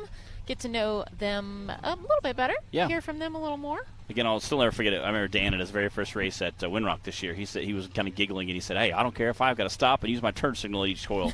He said, "At each turn." I said, "I'm just here to have a good time and here to learn." And it meant so much to me. His heart was so like, a lot of times guys come into the sport, they're super cocky. They're, I'm the best there ever was. I'm going to beat everybody. He came in with just like, "Hey, I'm here to have a good time, and I don't care if it goes slow or not. I'm here to have fun." And obviously, he has done great work so far with his buggies, and again, obviously showing out quite a bit. Again, his son did an amazing job last weekend with that wild ride. Looked like something Bobby Tanner would do. So, again, so far doing an awesome job. I was kind of scrolling through the comments. Justin Holt was in there. Justin Holt, reject fab. He was saying, hey, there's some reject fab buggies here too. And, yeah, there are a few. There's quite a few out here. Gold Rush Reclaimed, Misfit, Modern Barney, Money Shot, 8 Up. Yeah, I think that's all of them that are here. But, yeah, 5. Was that 5? We were talking about the Timmy buggies just because this is the first time he's been out here all season. But, yeah, definitely we've got quite a lineup of reject fab buggies out here also, including the one that is sitting on the line right now. High Society Off-Road Buggy. We got Wide Open Design buggies. There's 3 or 4 guys that are here. So Wide Open representation. Wide Open Design has at least one buggy out here I know of. We had someone ask about whether Daniel Heckley was here or not. Yeah, he is, and he will be racing. It just won't be in Hellbent. Do they know what he's going to be racing yet, Matt? Should we tell him, or just wait till he comes to the line? Yeah, we can wait till he comes to the line. All right. Yeah. You can drop that info here in a minute. Let's see who can name which buggy it is first, because I'm not going to lie. I barely recognized it when I first saw it today. I immediately recognized it, and I was just very excited to see it here. Yeah. I didn't know what it meant at the time, but I was excited to see it here. Daniel is here. He will be racing. You guys will see him out here in a little while. Justin Wills is on the line now. What do you think he's planning on doing with that tire, that spare tire? Yeah, I don't know. We were saying, is that a counterbalance, or I thought maybe he was thinking if he rolls down the hill, it might be soften the blow a little bit if he lands backwards. Say he launches back too far and lands on the back, maybe it's helped soften the blow. Maybe it's a little. Again, we got some massive jumps out here. He is flying right now. Okay, he choked up a little bit. It still left tires left the ground there. That motor absolutely sings.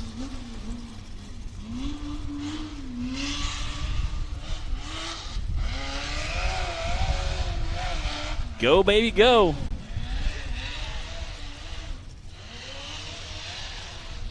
Again, absolutely just ripping up that hill in that buggy. You can hear that exhaust just, again, the 180-degree header kind of coming out the front. Looks amazing and obviously sounds pretty incredible, too. Justin Wills is 5th in points coming into this weekend in the bouncer class. Brandon Davis is 1st in points. I had somebody ask that. Oh, baby. Wow. Just powering up that hill. Right on the camera lens, too. Justin says the spare tire is for weight displacement. Okay, I like it.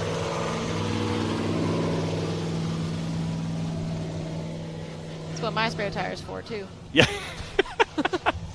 I love you, Bree. Oh, my goodness. There we go.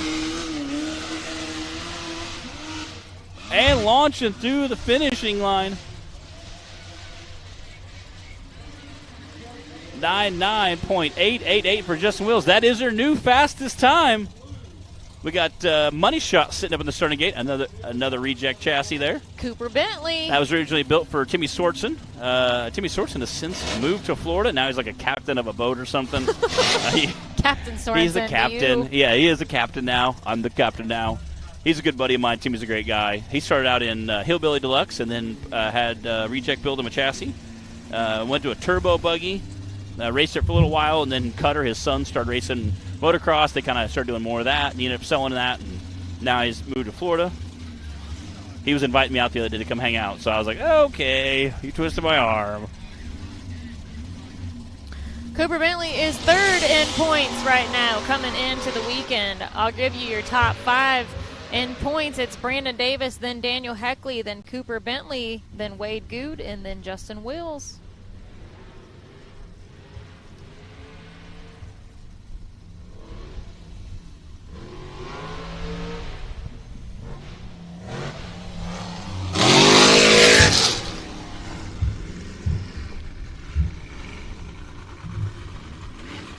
This is already Cooper's 3rd time out on the course today. He raced in the UTV Cup class, broke a belt, unfortunately, then raced in the Bounty class and had the fastest time.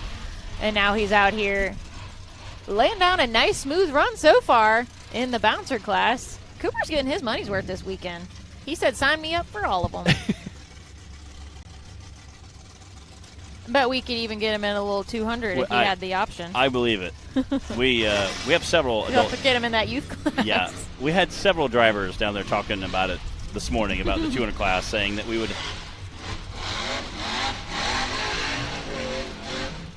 We need to make a 200 adult class and just run the same buggy for everyone. It'd be so funny. No. I want to do a land rush start. Oh, man. All the little 200s with an adult driver. Yeah. Our knees would be bashed into the dash, but that would be okay. That would be hilarious.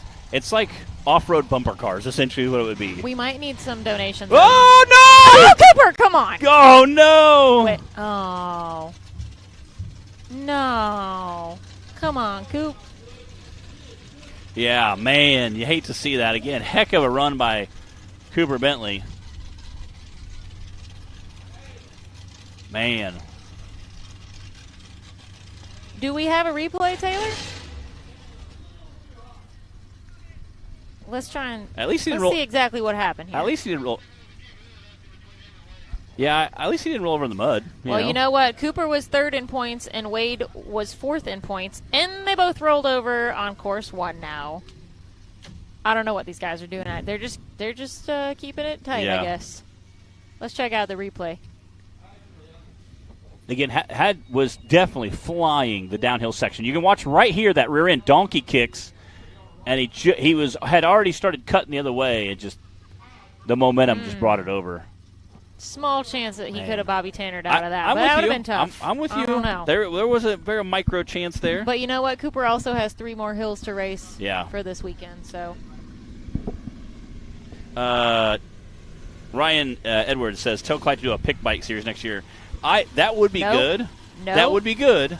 But I like the 200 because you have a cage, so you can watch guys kind of bang the doors a little more. Never trust a pit bike. Yeah. Boo to the pit bikes. Oh, my goodness. A beater derby is what Taylor says. I'm saying the 200, just literally find a company just to let us rent a bunch for a land rush start, race them all. It's almost like we know a lot of people out here that have old beaters. Oh, dude. Yeah. A lot of old Cherokees. Yeah. I mean, 2 of the 3, I wonder how many old, Cherokees, whatever, between everybody out here. Oh, I think Bowman at one point had like 20. What? We could call Dex. We could call Dex and be like, Dex, we need 20 Cherokees. That would definitely tip the balance. We just need 20 Cherokees to run. All right, Clayton Smith is on the line. Our 3rd reclaimed racing team member out on the course today in that reclaimed Misfit bouncer. Clayton sure put on one heck of a show at Bikini Bottoms 2 weeks ago. We talked about it. Look at him drifting that corner. Dude. We talked about it a little bit in that interview. I hope you guys caught about 10 minutes ago we played that. I think Clayton has built up a little confidence in Misfit at this point. I think to say he has a lot of confidence in that. And I think he's had Wade Good telling him to let her eat. Yeah, that Wade Good energy. It's a vibe. All right, that's hill 1.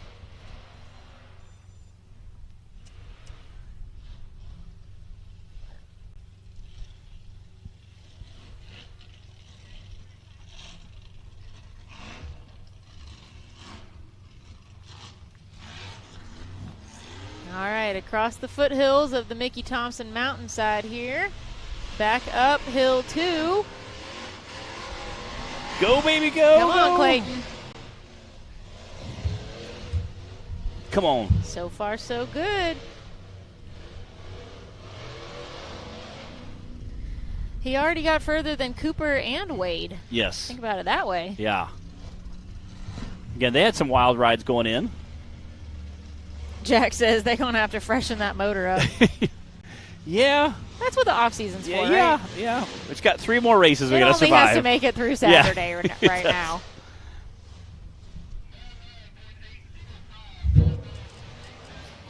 99.805. That is your new fastest time. Wow. Right in front of Justin Wills, who had a 99.888. Wow. Holy cow. And of course, this huge, and that's how close their times are. It is. That's impressive. And we got Brandon Davis sitting on the starting gate. And I promise you, Brandon is definitely going to try to knock down that 99-second run. Is he? I don't know. And then we got Daniel Heckley literally pulling up right behind him. So there is our leaderboard as it stands right now. Clayton in the lead, followed by Justin Wills, Chris Grigg, and Daniel Bowman. And then we had 3 DNFs and Brandon Davis on the line.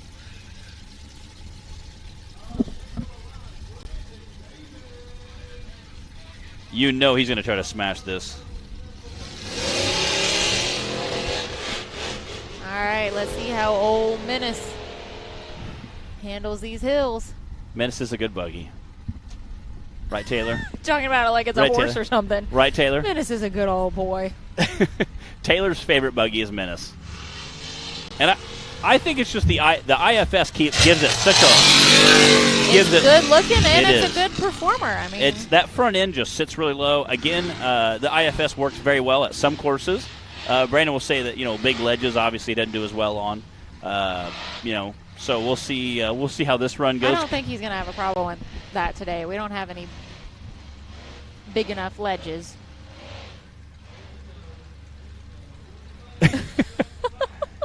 Yeah, I don't think 80 grand would quite get that buggy bought. Taylor's trying to make plans. Of how he can acquire Menace for himself. Yeah, he might let you rent it for $80,000 for the weekend.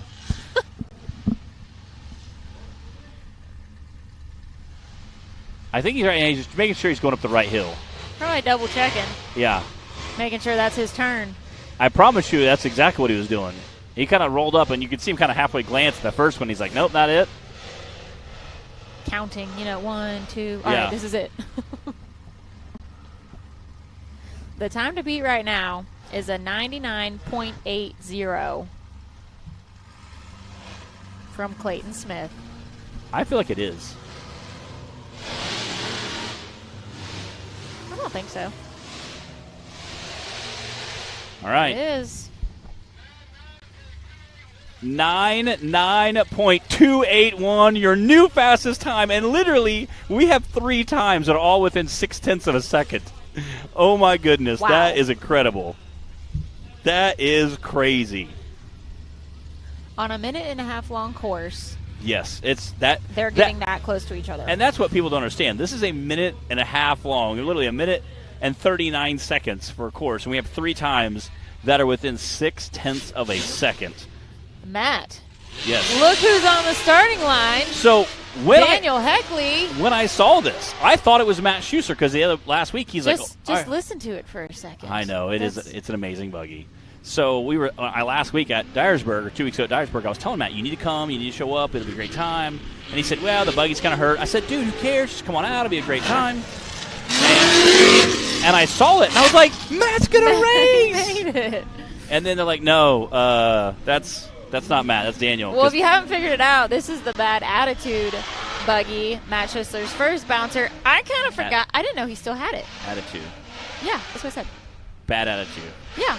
It's Attitude. Oh, well, it's Matt corrected me. He said it's Bad Influence and Attitude. And I was like, I thought it was Bad Attitude. He's like, no, it's Attitude and Bad Influence. Well, it sounds like it's got a bad attitude I today. said, anyone who's met Matt knows Matt's a bad influence. I'm like, that should be appropriately named buggy. So, yeah, no, this is Attitude buggy. And obviously, those of you who have been watching the series for a while, remember this buggy at Dyersburg. Do a double somersault gainer backflip twist on the it's in the intro. You go watch it. It's probably one of the most insane things I've ever seen a bouncer do. It's safe to say it's been a while since this thing has been out. Yes. And seen some hill killing action. Glad to see that Daniel was able to find a ride for this weekend and get out here and defend those points. He is sitting second coming into this weekend in the bouncer class. And he is nipping on Brandon's heels trying to take that. Here we go. That's going to be a quick time. 101.925 for Daniel Heckley. Again, right there. With like zero seat time, I'm sure. And again, these runs are just getting like just insanely quick right now. Bryant Yes. says one of the best sounding buggies. It's definitely got such a unique sound. Haley and I were in the RV this morning, and we could hear it like ripping back and forth on the road. We're like, what, whose buggy is that? Like, what is Yeah, we could not figure out who it was. It raps out. It sounds a lot like Justin Will's buggy, that high pitch. It does. I thop it was Justin's at first, and then we're like, no, it's not quite right.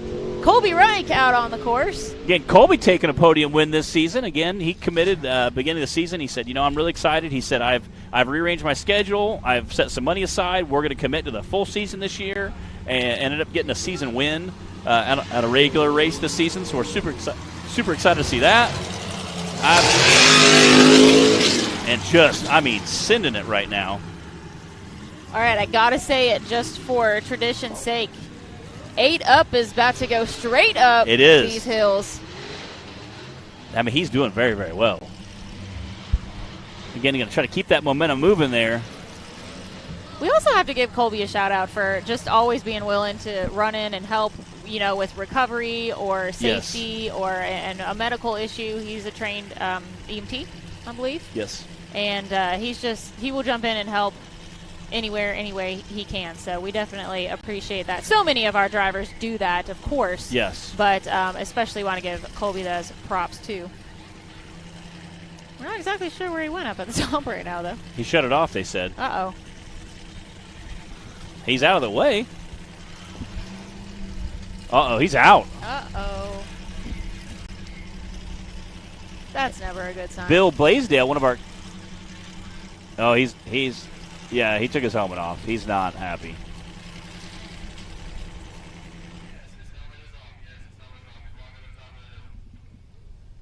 Man.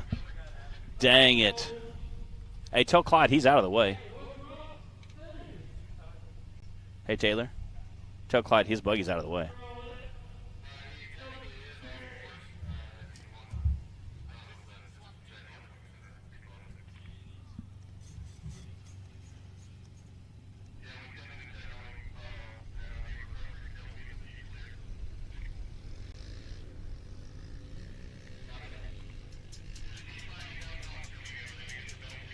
Oh, man. Oh, man. We're getting word from Bill that Colby said the belt came off, which is super frustrating because he's fought that all season long. So, again, you hate to see that. Man. Yeah, didn't he have that issue at Bikini Bottoms? He's had it 3 or 4 times this season. Yeah. Yeah. So I look to see him to have either some big pulleys next year with a massive sidewall or something. I know a few years ago we had several drivers who were plagued by that, Max Schuessler being one of them. There were a couple of them throwing belts, so it was kind of crazy. What's up, Justin Wills? What's up, dog? over there? Hey, you want to come up here in the booth with us?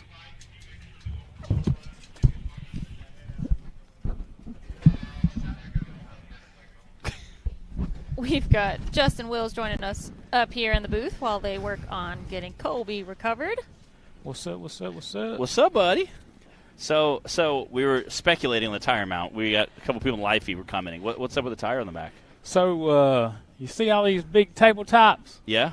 I wanted to fly. Send it? You're just Superman through there? We've been having time with donkey kicks in the rear. And, yeah. Yeah, you want to fly without a lawn dart at the end? Yeah. So I took it a little easy this one. We played out to here this morning.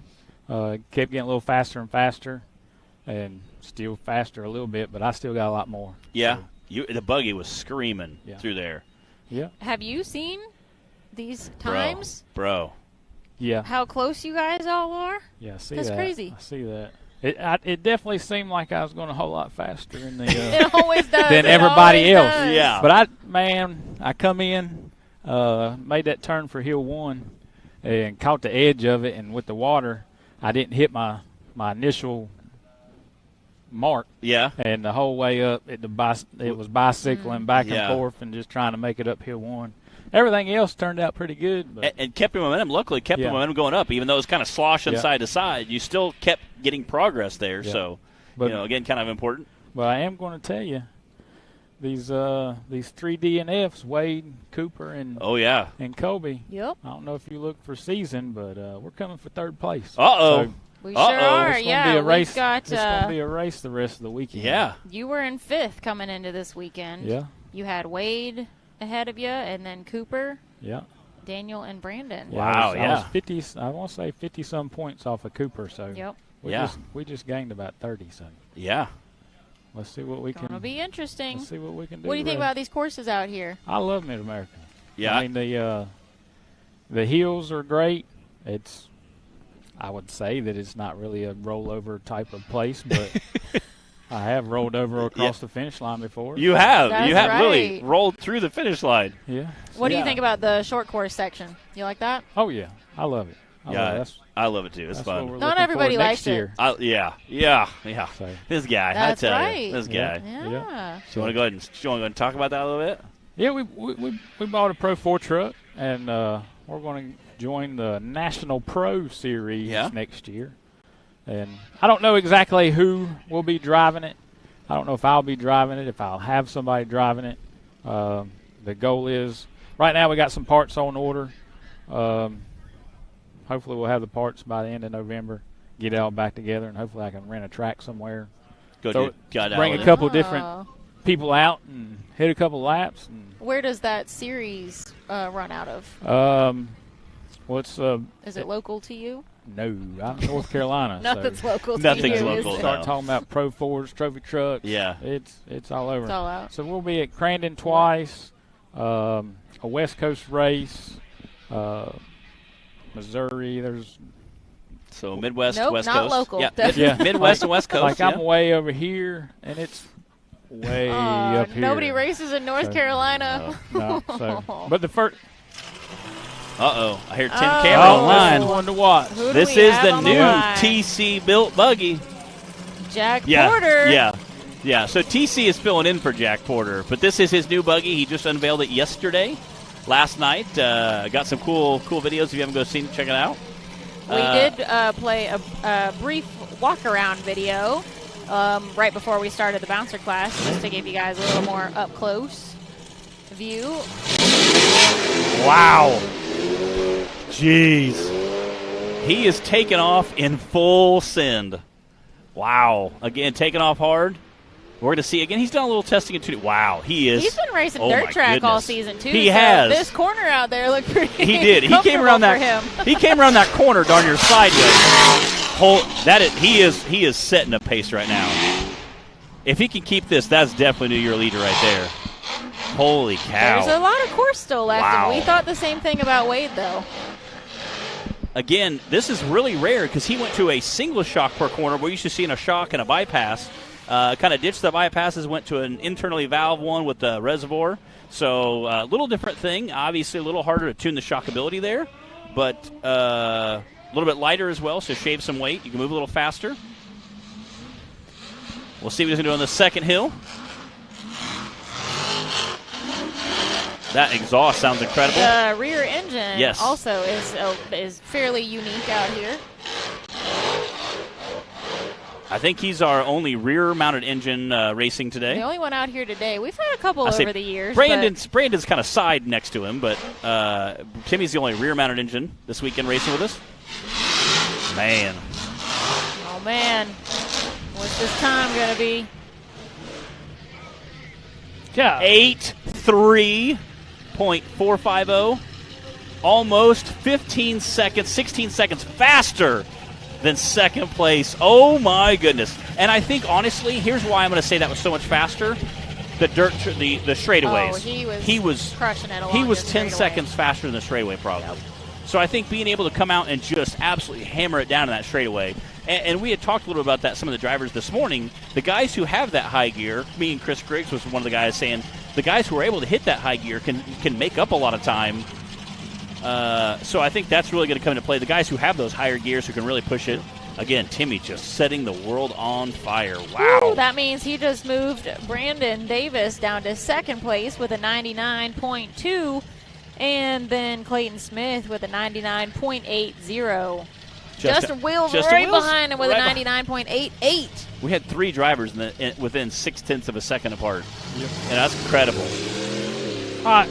I'll see y'all. Appreciate Nick it. Wright. All right. See you, Justin. Thanks for joining us. Yes. This is Nick Wright coming out of that Wisconsin crew. Oh, my gosh. Yeah. Jack Borders never went that fast. Yeah, he's going to rake. Jack's going to rake in a lot of points this weekend. Again, Nick coming out of Wisconsin. He is flying on that short course section as well. Again, one of our Ford buggies racing this weekend. Both Ford buggies also have Ford in the title.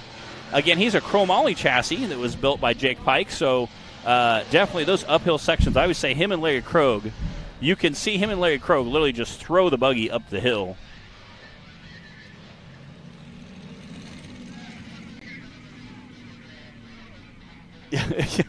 Clyde was on the radio saying, hey, this buggy's actually made this course in 2-wheel drive. We have seen Jake Pike throw down on this hill at finals before. What was that, 2021? Yeah, probably.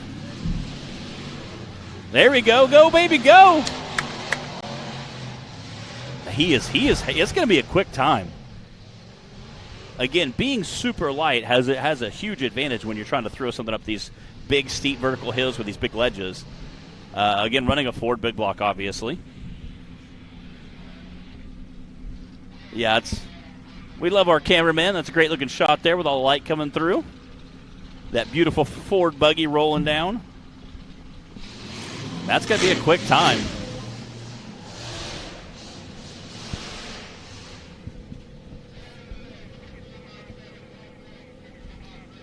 Wow. 101.457. Not bad from Nick Wright. That tops. Jack says that was a different buggy. You're right. It was the one with the no hind end looking on it. I don't know. Yes. I don't know how else to describe it. Definitely have seen some beat downs out here from Jake Pike and the Fordzilla. And now from Nick Wright. Real smooth run. Those top 5, those top 6 times are just so fast. Again, we got Jay Stortz out there on the line. Taylor, do we have a real quick leaderboard that we can put up? Just to let everyone visualize. Timmy in the lead with that 83, and then Brandon Davis with a 99.2.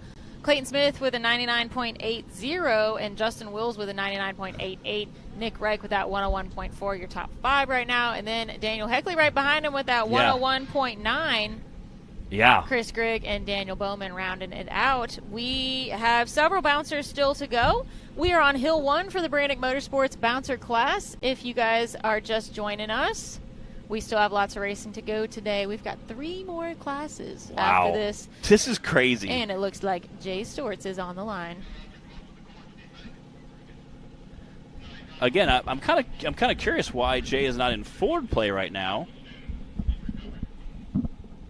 Oh, did you not see the Facebook post? No. They had more motor problems. Oh, jeez.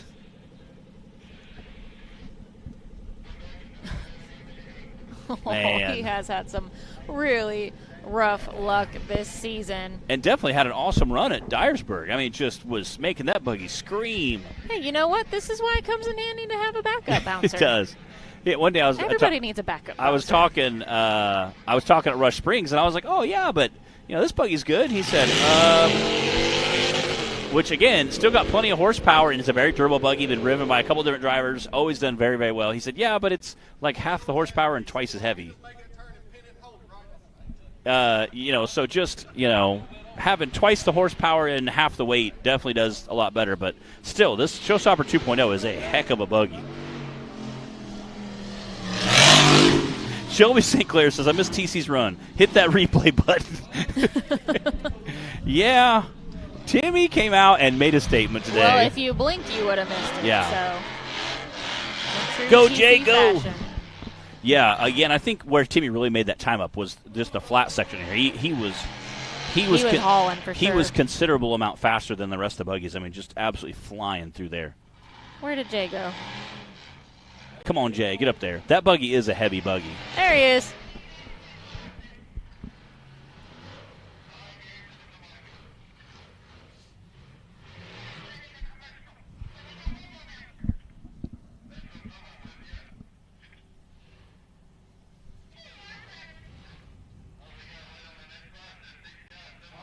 Yeah, Ryan, that's what we're just kind of talking about. Jay has some rough luck. Again, taking a piston and putting through the oil pan just really, really stunk at this early this year. And again, I'm glad that he got to rev his engine up because we all got to hear it echo through that hauler. It was super, super neat. Wow. Speaking of having a motor. Come on, Jay. Echoing through the hauler here. Again, Jay, having an awesome run of that Ford motor. Love to see the buggy getting out there and ripping. Unfortunately, sometimes it's a motor, sometimes it's a $2 bolt.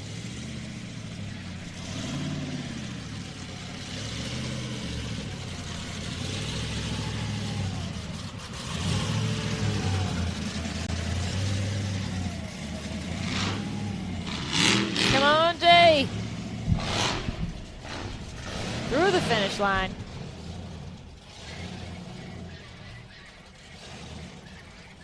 .126.080 for Jay Storts.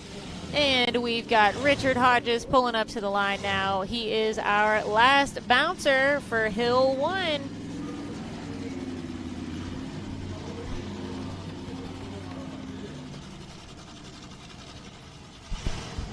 Richard drew number 13. So in case you don't know the significance of that, in the series, whoever draws number 13 has the option to stay in the 13th spot or go first or go last. Richard chose to go last. And he chose go last, which is great for a couple reasons for this course specifically. A lot of these ledges, because you can see guys hammering down, like we just saw Jay out there ripping on it. You can hear a lot of these guys just absolutely mashing it on some of these ledges. So a lot of the course will get, smoothed out quite a bit throughout the day. So we'll see times get a little quicker. You've seen times there for a while. We're getting quicker each run.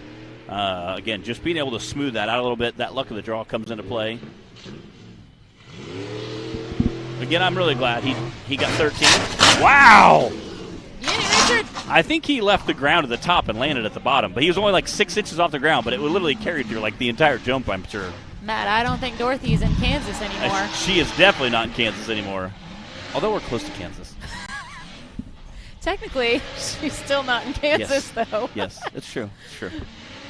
Dorothy's throwing down in Oklahoma today. It is. Definitely moving. And they were having some overheating issues with this buggy. They came and cut some side panels out. He ordered some fans, some new radiator fans. They will be here at O'Reilly's either late tonight or early tomorrow morning, so he'll get those put on. He said, so if you see me pull off the course in the middle of the course, it's because it got too hot. I said, okay. Again, you can see one of the panels they opened up, and then he also changed. He'll be changing out some fans later tonight. Again, just help keep it cool. Getting long runs like this, buggies start to get a little warm. Go, baby, go! And just because you made it up the first half doesn't mean you're done. There's several pretty good-sized ledges back there. Again, the later you run, usually the better it is. Those kind of turn into highways by the end of the day. You can't relax until you pass that checkered flag. Yeah. And that last downhill section, we've seen several guys get wiped out from that. Whoa, there we go. Oh, airing it out the top.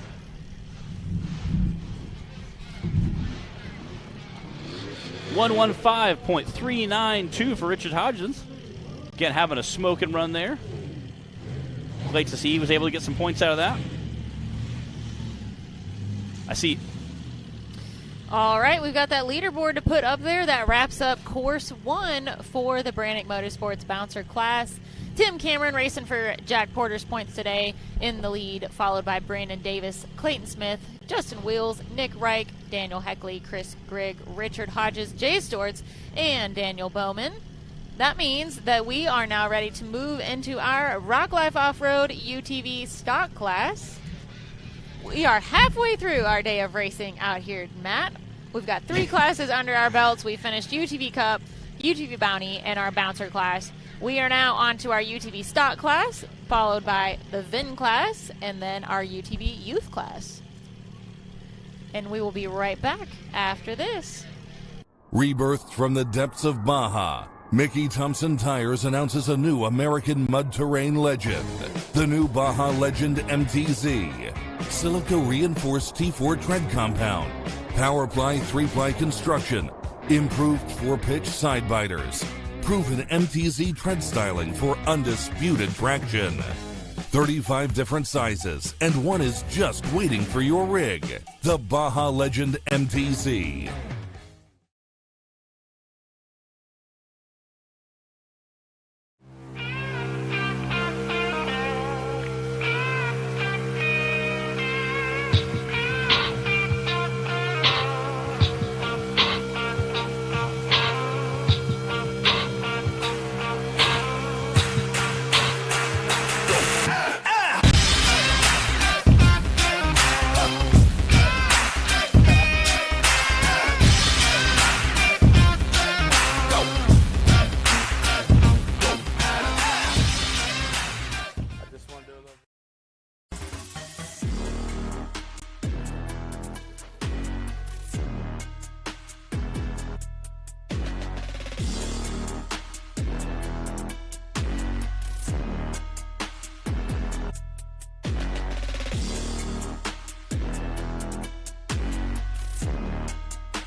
And we're back.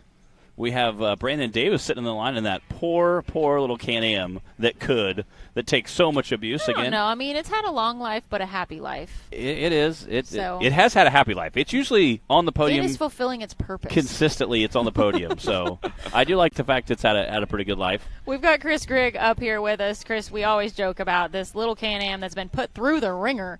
Like 3 seasons now he's raced it in stock and cup class. Yeah, and it's just like always just coming out, doing its thing, holding together. So yeah, this is definitely pushing the UTV guys that are running multiple classes on the same day in the same rig. Yes, we are used to racing or splitting up our UTV Cup and Bounty classes between Fridays and Saturdays. We're running everybody today. So it's a little bit of a marathon for our drivers that are racing multiple classes. Taylor, let's see what Brandon's doing out on the course. There he is. Trey Williams said, "Hey, can you play TC run?" I goes, "I dropped coverage." Yeah. We have moved on. We got too much racing still to do today. Y'all have to go back and rewatch that after it's been posted. Oh, Brandon is floating through there. We got to remember that Brandon has done his fair share of track racing before, too. He has. He was flying. He's another guy that left the top there and landed at the bottom. But those Can-Am suspension are so dialed in. I mean, again, like I said, we did Clyde's at Moab, and I mean, you couldn't even tell. It's like riding a couch, you know. It's just, it's so comfy. Everything was dialed in. We also had obviously a big setup. That sounds nice. It was so much fun. We were also Clyde also had a very large set of Mickey Thompson stinky tires in there too, which again also helped quite a bit. But you say, did he miss a turn? Yeah, taking a pause, but taking a quick pause there. Coming through the foothills of the Mickey Thompson mountainside. Again, this is the UTV stock class. That's why the course looks a little different. These guys are running a little different course today because this is the UTV stock class. It should be a little easier for them. This is more of an entry-level class, so if you have a side-by-side and want to come race with us, come on out. Again, we'll be here. We'll be here all weekend. 79.471. That is Brandon Davis setting the bar for the rest of the Rock Life stock class. Chris, you had a pretty good run in the bouncer today. What did you think of this course out here? It's a good course. It's great to be back out here at MidAmerica. It's been 2 years since I've been out here. I was at finals in 2021. It's changed a lot since you've been out here, huh? Yes, it has. And your buggy's changed a lot, too. Yes, it has. What you're driving has definitely changed the most, I'd say. Got Jay Storts out on the course there, again, trying to make a quick time on that flat track. We noticed you went with a 40-inch tire instead of the 43. There was some debate online whether what size it was. Why did you decide to go with the 40-inch tire? Just to try and free up some horsepower. We're kind of down on the horsepower, and I figured that shorter tire might help it get some more wheel speed up to courses. Yeah, and again, not there are some big ledges here, but nothing super crazy. So hopefully that'll pay off for you this weekend. Yeah, they're a set of 40 SX2 stickies. Yeah, the sticky definitely makes a big difference. Mm-hmm. So pretty much got to have that these days. But it's always funny going back and watching. Me and my nephews and my cousins were watching. I had about 8 little kids. We were watching some videos, and we were watching a video from 10 years ago, and it was amazing to see the guys with stickies versus without stickies. How much of a difference it really made. I remember when stickies were like the new thing out, and it was like cool. You need the stickies. And like there's a few guys like, oh, they're the fad. Now there's everybody runs some type of sticky. Uh-oh. Is he doing the same thing Brandon had to do? Well, both of these guys just ran the bouncer class, so they're both like, wait a minute. Again. Yeah, on the bouncer class, you can come all the way outside of the flags. And these guys have to hit these little hop-ups here. So. And Jay is 4th in points coming into this weekend in the stock class. You know what? He's had some heck of bad luck in the bouncer class. Maybe. Whoa! Wow! Maybe things will look up for him a little bit in the stock class. 86.148 for Jay Stortz as he launches through the finish line there. Again, both these guys have ran big bouncers and side-by-side today. So that's why they were kind of pausing, like, wait, which way do I go again? That's a lot to keep up with. Oh, yeah. Jay had an 86.148. And we've got another one of our stand-ins or stunt doubles that is out here today. Dustin Havens is going to be getting a few points for Dan Carter. He did this also in our UTV Cup and Bound class. All 3 of our UTV classes, I guess. Going to be collecting those points. Let's see if he actually hits the hill this time. He stayed on the level ground for the last 2 classes, and just got that the minimum points for Dan. Is he going to actually hit the hills? Looks like it. It looks like he means business. He is there flying. He goes. He's coming in hot. I mean, he is moving in that 4-seater. Now, 4-seaters are a lot more capable than most people give them credit for. And again, on these long hills, the 4-seater really makes a difference. Oh, I guarantee with that extra wheelbase. Come on, stay in it. Oh, we lost an axle. His wife. Maybe. He said, my wife will not be happy if I break this.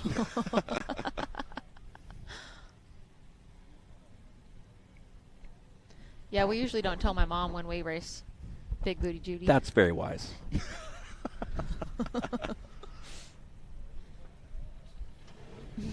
Yeah, that's more of I don't know how that scratch got on there. That's weird. And again, another driver having trouble with that turn. Yeah. Yeah, that's one of those courses where you definitely want to ask for forgiveness instead of permission.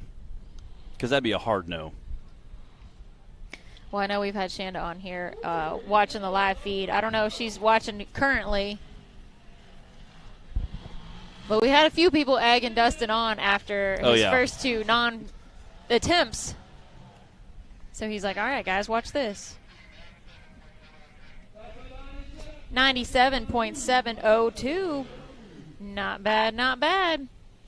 Our current leader is Brandon Davis with a 79, and then Jay Stortz with an 86, and Dustin Havens for Dan Carter with a 97. We've got Daniel Heckley on the line now.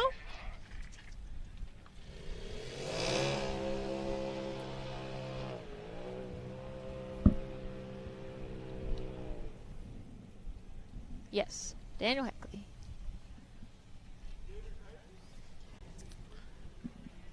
Daniel is 3rd in points, right behind Braden Upchurch. That sounded so quiet. He let off the gas, and I was like, is this electric? What's going on here? Oh, wow. Splashing through that puddle. Right through the water. I feel like something broke off just all of a sudden. Skimming right by those flags. The flags are a 30-second penalty, as usual, so these guys got to watch out. All right, Shanna said she is here. What'd you think of Dustin's run? Yeah, he was flying. Nice and smooth. Chris, are we going to be seeing you out for all of next season, or what are your plans for 2024? That is the plan, to run the full season. We got a little behind this year getting started, so we didn't come in till Good Evening Ranch in West Virginia, but we are going to be out all next season. Next year is the plan. Awesome.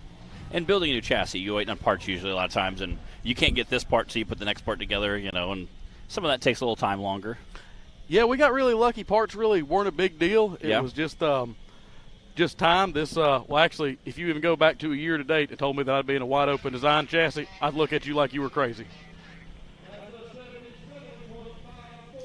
77.548 for Daniel Heckley. That is your new fastest time. Course 1 for the stock class. But we've still got Braden Upchurch on the line.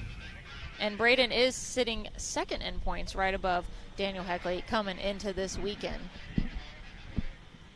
So you weren't expecting to ever be in a wide open design chassis? Because you bought another chassis before that, right? Yeah, I bought a chassis before that. Just found some things on it I didn't like. What did you start in? Remind me. Jeep? Yeah, I was in that orange and white Jeep buggy is what I started racing in. Which was still pretty famous. Slightly different from a wide open design buggy. Still pretty famous. Oh, yeah. And so after that, you sold that and bought a chassis.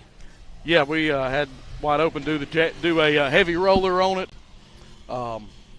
do all the shocks, axle, suspension, mount to motor, transmission, transfer case, and then we took it back home, took delivery on it, started February, and finished everything out, and we were racing in July. There you go. So still working the kinks out, getting a few bugs out, trying to do some R&D this year.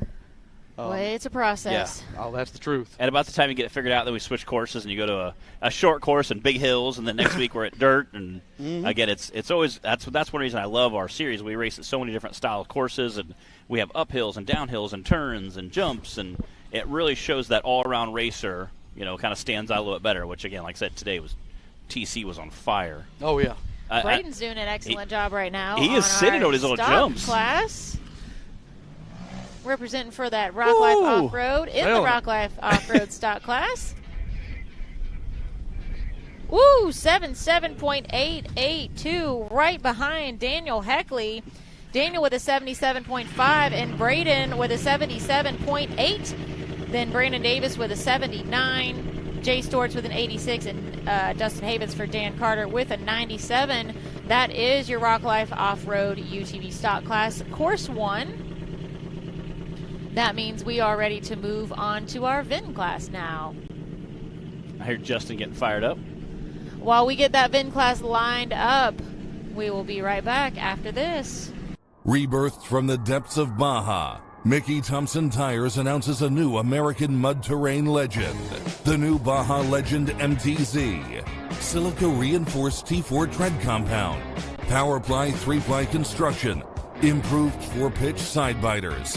Proven MTZ tread styling for undisputed traction. 35 different sizes, and one is just waiting for your rig. The Baja Legend MTZ.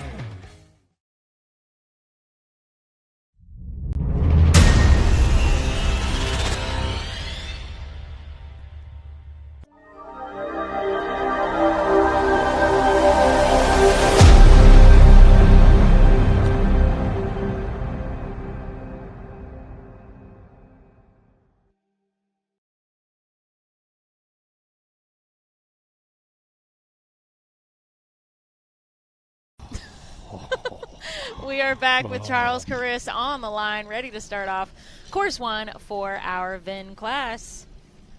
Charles is sitting first in points right now coming into this weekend. He's got a pretty healthy lead.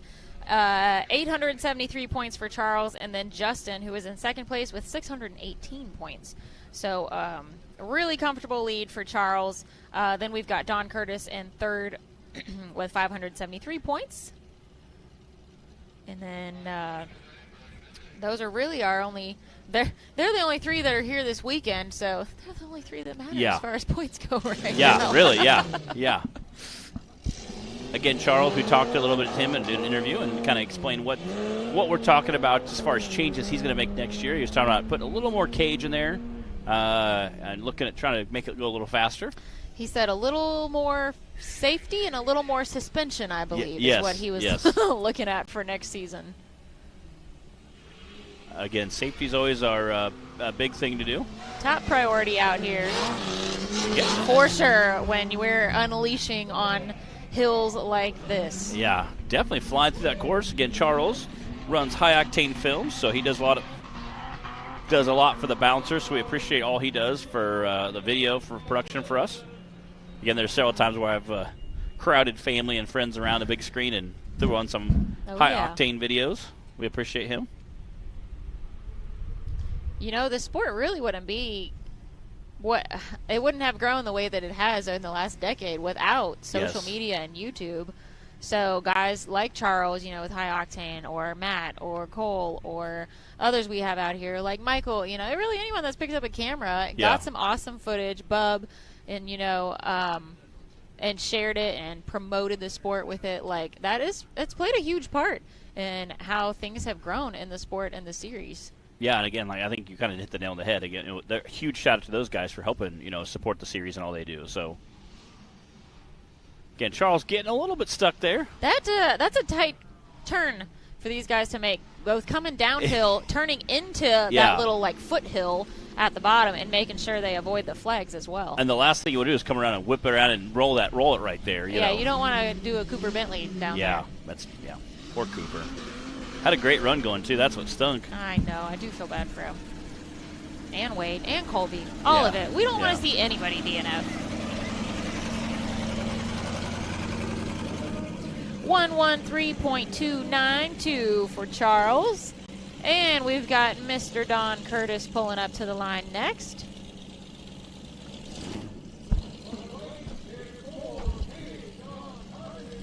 $113.292 for Charles.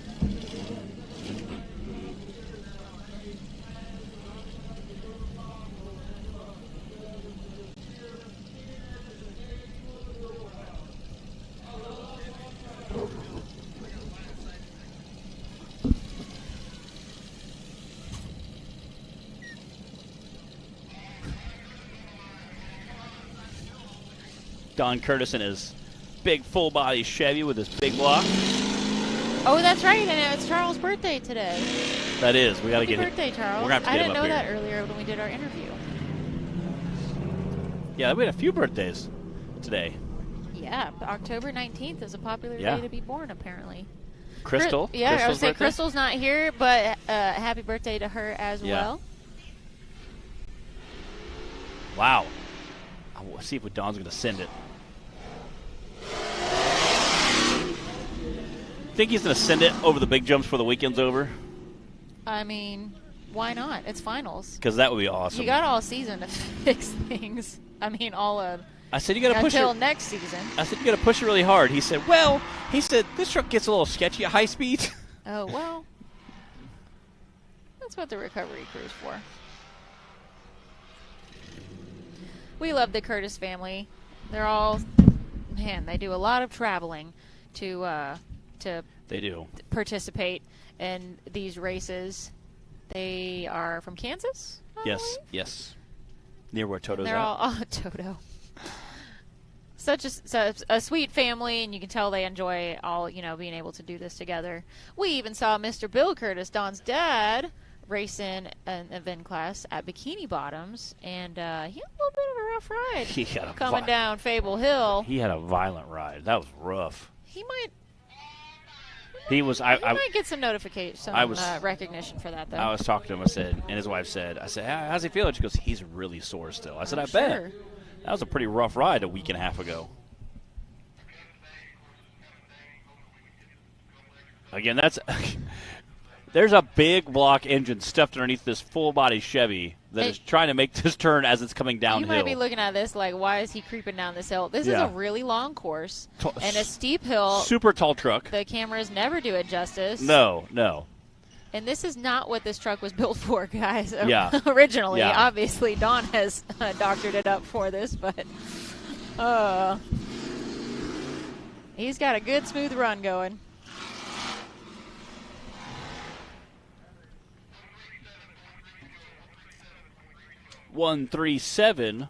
.320 for Don Curtis. Getting his full-body Chevy. Got the old WT up next. The WT is on the line. WT. You sound like Forrest Gump. Yep. That's like a W. We got the WT. Taylor, it was a 137.320. Justin Hoback is on the line. He is going to wrap up course 1 for our VIN class. Justin is sitting second in points right now. And the WT. Yeah. TTEEAA. The WT so named because it is the work truck. Yes. And it is doing work wow. out here on the He course. was flying. Yeah. I think that's the fastest I've ever seen the WT go. He checked up a little bit because he was flying through there. Well, we don't normally have a nice wide open straightaway. We really don't. To see these guys get up to some top speeds. Definitely not. This comeback straightaway is pretty long. I want to say close to a mile. Yeah, I think this is the only course we have. Yeah. Or this is at least the longest. From that turn straight section that we have. Turn to turn, I would say you're probably a mile. So Bikini Bottom's at the bottom. Yeah. Section's not that long. Yeah. Rush Springs, not quite. If you include the entire short course, yeah, but there's a lot of jumps. So you really can't. As far You as really straightaways, can't. though.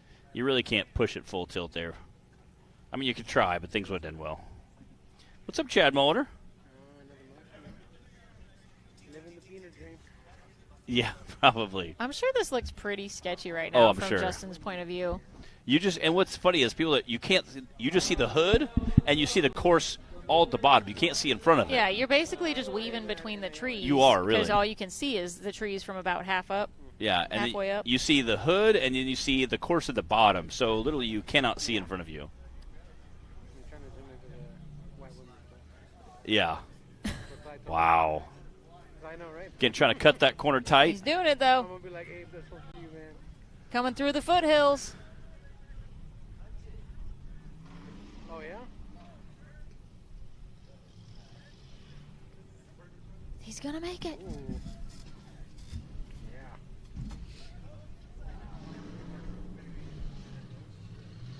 Yeah. Yeah, Clyde's national for his rock racing series. All right, WT is through the finish line. We got pushed to Thursday, Friday, Saturday. 138.694. And then we'll be racing full-blown right behind Don Curtis. So that was Charles Carris in the lead with a 113, then Don Curtis with a 137, and Justin Hoback with a 138. That does conclude course 1 for the VIN class.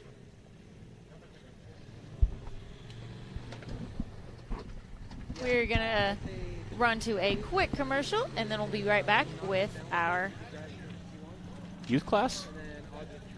Stock class. Okay, we're running stock class. We already ran stock class. We're going again. We're doing round 2 of the stock class. We'll get to that right after this. What you want, what you want. No matter where your ride takes you.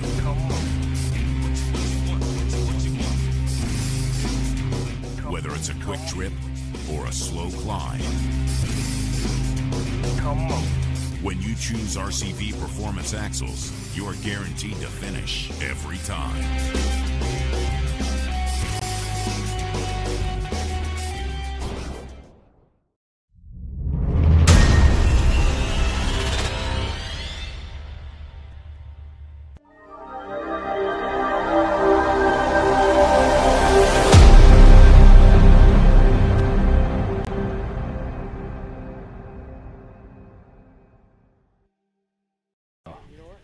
And we're back.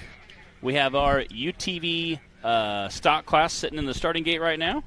We're going to run course number 2 for these guys, which will give us a little more time on Saturday just for time constraints because we have so much racing going on this weekend. We're doing 4 courses. We're going to try to make sure every single class gets 4 courses in.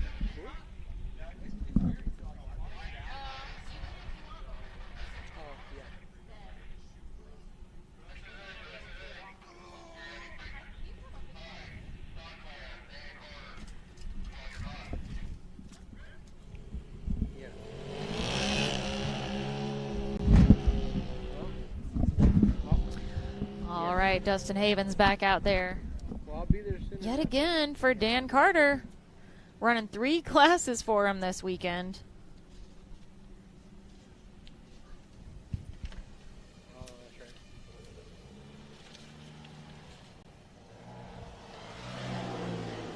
Our fastest time on round 1 for the Rock Life Off-Road Stock Class. Supposedly they got us a hotel. I get that. Was Daniel Heckley. That full body's definitely getting a workout this weekend. Absolutely thrashing through there.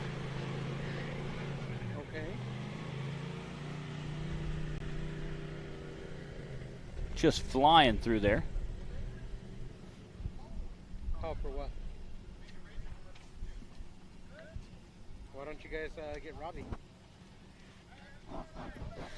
We also have Miss Ava Garner up here with us in the booth. Ava is going to race shortly in our Digging Deeper youth class. Ava, what do you think about the courses out here at MidAmerica this weekend? I really like the courses, but I got a little air when I was practicing, but I would rather done it right then, right there than while I was racing. Yeah, we saw you. And that's an 84.887. Well, I'll put the feelers out while I'm here at MAF. Okay. I see Daniel Heckley in the race line starting gate now.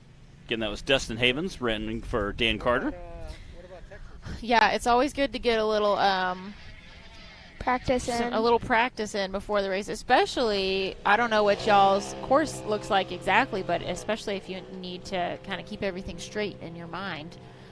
Is it a confusing course and very curvy at all, or tell us what it's like for the youth class? There's like 3 turns. There's not many turns, but there's a bunch of straightaway, so you just gotta so you can get up your some momentum, speed, huh? and then you just have to keep in it.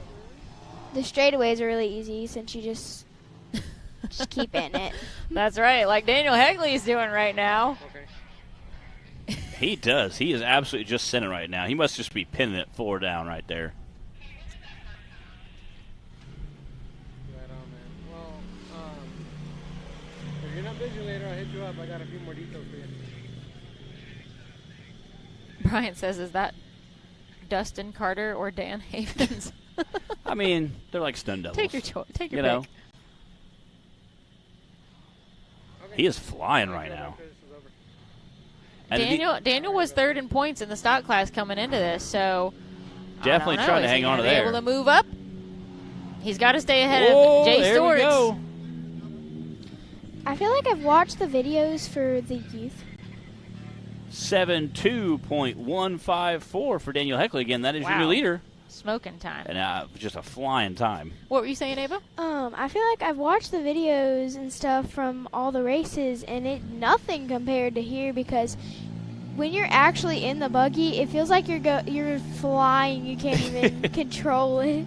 But like, I'm very aware of what my surroundings are and stuff when I'm racing, because you like have to be aware. Yeah. To make sure you don't get off track or anything like that. Yeah, you got to be paying attention out there, don't you? Yeah, quick reaction times are super excellent important. Job with that. So are you excited to race today? I am very excited to race. Good. I really like this terrain and stuff, so. This is right up your alley, because I know you like to pin it. You like to go fast, don't you, girl? Yes, ma'am. All right, Braden Upchurch out on the course now. Speaking of going fast, he is 2nd in points coming into this weekend. Braden was out at AOP last weekend also. Yeah. Several of our UTV drivers are out there. You got a little squirrely on top of that jump there. Was coming in real hot and steamy. Hot and steamy. Oh, yeah. Yeah, Clyde's on radio saying that. He said, I bet they love that water. And then Justin Holback said, yeah, these windshield wipers came in handy. Justin's probably the only one out here that does. Yeah. I think it's the only one that got a windshield. I can't think of anyone else that's got a windshield. Don does, doesn't he? Does he? No, I don't think he does. No? Yeah. He just eats it. That's what your face shield is for. Yeah. I was telling Jay Storts, last year I bought a new helmet in the off season before we started racing this year, and I went to a tinted shield, and I swear by it. Wow, launched it through that finish line. 78.377 for Braden Upchurch. Smoking time, Second place right now. Not fast enough to knock down Daniel, but an absolute smoking time by Braden Upchurch. We've got Brandon Davis on the line now, and then we'll have Jay Storts, and that'll wrap up course 2 for the Rock Life Off-Road Stock Class. All right, the time to beat for Brandon is a 72 from Daniel Heckley.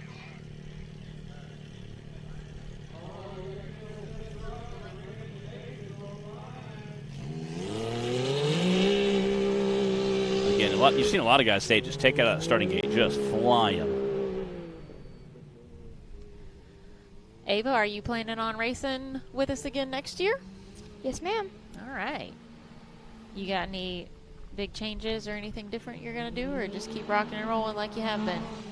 I'm just going to floor it like usual. Yeah. Are you going to keep your same buggy? Yes, ma'am. All right.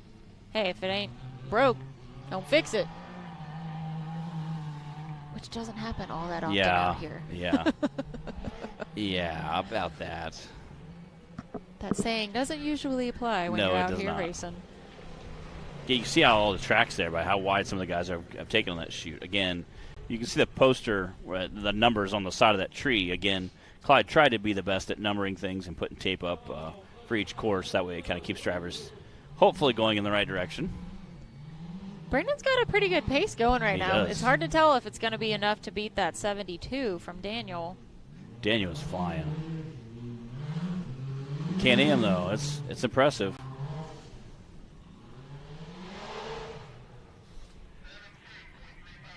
$72.358. Literally 0.2 of a second behind Daniel. Oh, man. Daniel had the 72.1. And Brandon with a 72.3. You know Brandon's going to rub that in. And Brandon was first in points, and Daniel third in points coming into this season, or this weekend. And then Braden was there right behind Brandon in second in points. Man, they're just all over the place right now. Yeah, that's what happens when you race. Like, you can either be 1 second apart or, like, 1 minute or not finish at all. Yeah, I mean, yeah, which we saw several bouncer drivers had ended up with the DNFs just because of for wild driving, pushing hard, and just took a lot of them just took a bad bounce and unfortunately ended up on their lid or side. Or Jay Stort's out on the course now. One of our bouncer drivers that has had some unfortunate luck, a lot of unfortunate luck this season. He's doing all right for himself in the stock class right now, though. He's fourth in points. He's tearing it up out there on course 2.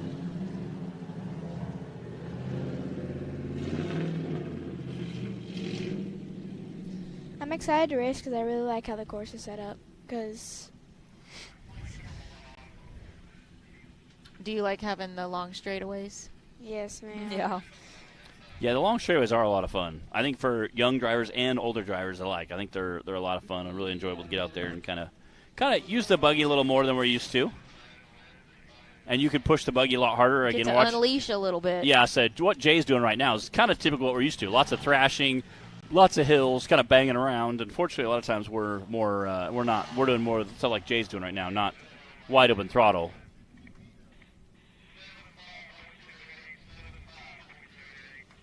$75.288. That is a third place time for course 2 from Jay.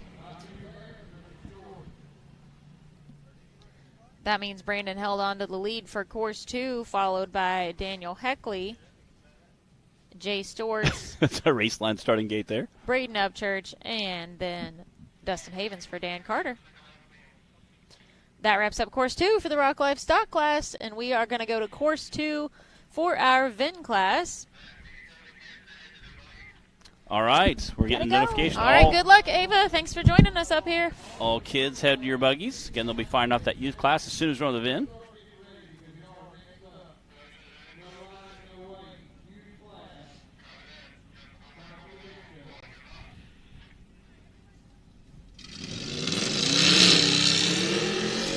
Justin taking off in that WT.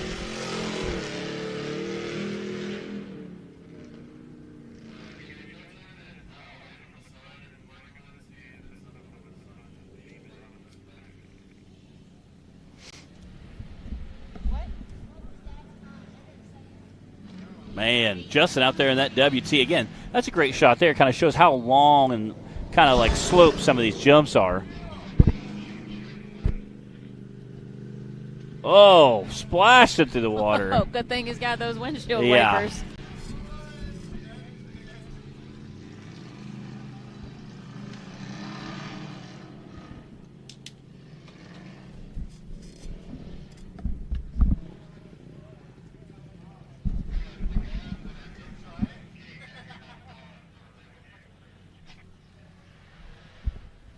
You can see that upper level up there.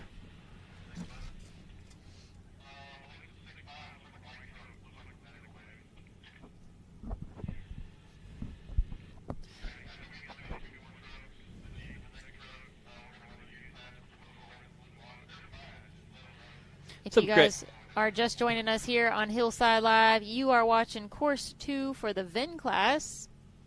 We have done a whole lot of racing already this afternoon. We had round 1 for our UTV Cup class. Justin just sliding down the hill there. And 2 rounds of our UTV stock class. Round 1 of the UTV bounty class. And now we are on round 2 for the VIN class. And also round 1 for the bouncer class. We're getting in as much as we can today because we know that Saturday is going to be, a long and challenging day for our UTV Cup and our bouncer classes especially, and we want to do our best to make sure we can get in 4 courses for all of our classes this weekend. 124.729 for Justin Holback in the WT. What's up, Greg Meadows? We can try to work on, for some of our stock UTV class, we can tell you what chassis they are. I mean, the stock class represents more of a stock UTV.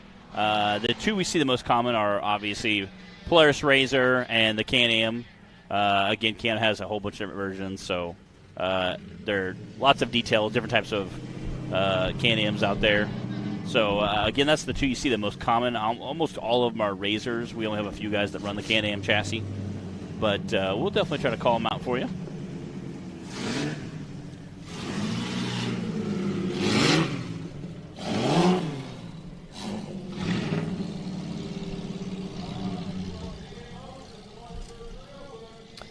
Charles Carriz pulling up to that starting gate.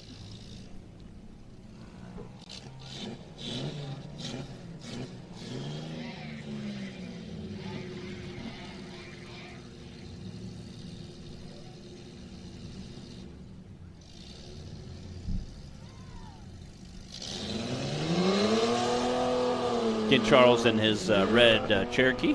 That XJ's taken a beating before it started. Before it started racing with us. So since it started racing, it's taken even more of a beating. So again, definitely shows a testament to how durable these rigs are. Again, one of the vehicles I had, airing it out there. Again, one of the vehicles I grew up racing, or not racing, but riding around with and banging on the trails was a XJ. So they're a lot of fun. Matt, I think you should get into the VIN class. See, we would get in trouble. That's I think it's right up your alley. It would be a lot of fun. You love your Cherokees. The only trophy I ever got in the National Rock Racing Association was in a VIN class vehicle. There you go. So see? I would say. Didn't you leave one out here for like a couple of years? Yeah, it was just at MidAmerica. It was like a few months. Oh, okay. Although if I still had it here, I probably would take a trophy this weekend.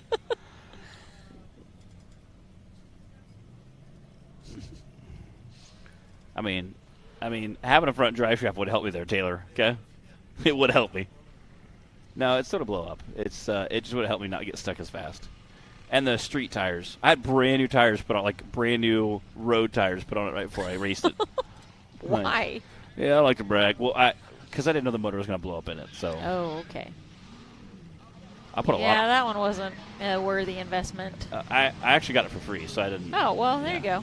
A buddy of mine was moving. I meant the tires, though. Yeah. Well, I still have them on the Jeep. They're still brand new tires. Wow, Charles is like slamming through these up downs here.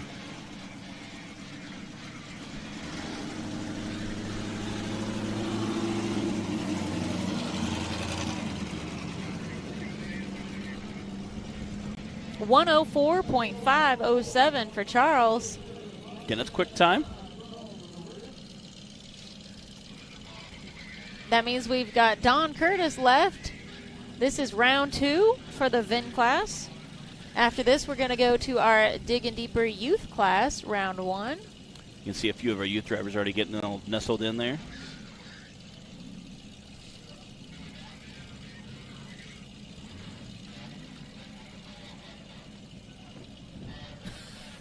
Apparently, Charles is leaving stuff out on the course, falling out of the Cherokee. Yeah. Yeah, apparently he said it fell out at Dyersburg He as said well. it was a strap, the same one that fell out last time. Yeah. I mean, at least we know he has recovery gear, you know. I mean, if you drive a Cherokee, the good chances are you're going to break something sooner or later. So at least you know you're going to get recovered. A lot of our bouncer drivers are making their way down here to watch the youth class. Help steer them in the right direction. Can you hear Don Curtis in that big block engine roaring away? The Bacons would be so proud right now, hearing that big block roar in a full-body Chevy.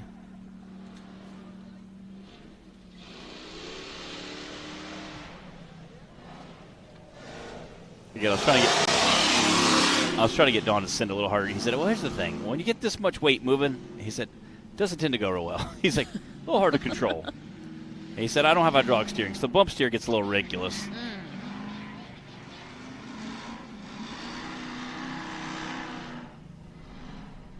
Some old Armstrong steering. Yeah, yeah. What are you doing? Matt's in here playing charades. I am.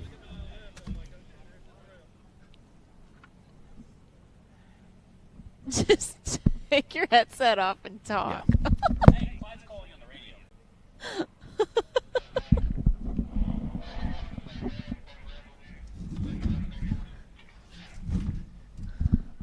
Why didn't Clyde just yell at him? He was right yeah. there. Yeah, he could see he didn't have his radio on. Oh, my goodness. Chaos out here. Yeah.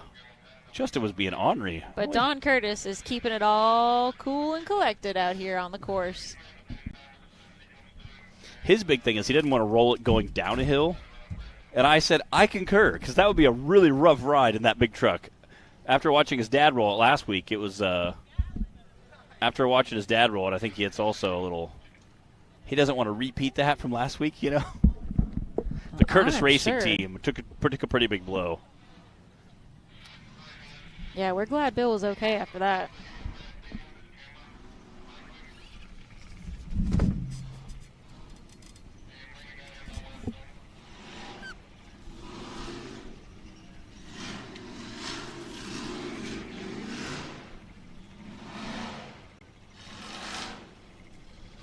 All right, there it is for Don Curtis.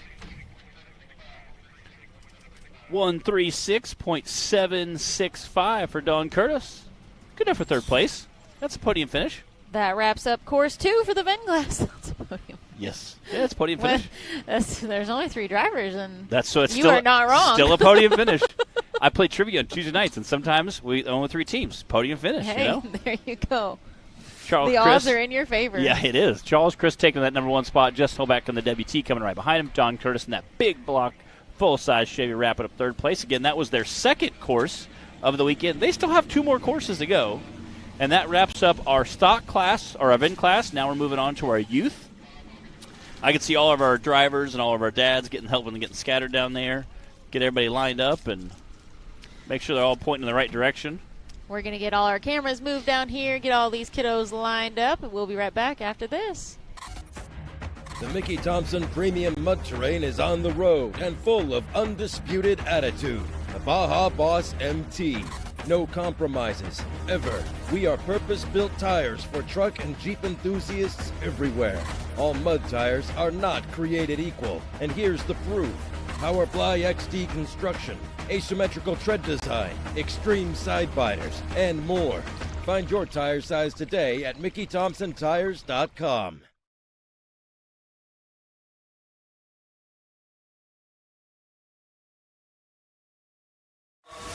Radflow Suspension Technology is a manufacturer of high-performance custom OE and universal length shock absorbers.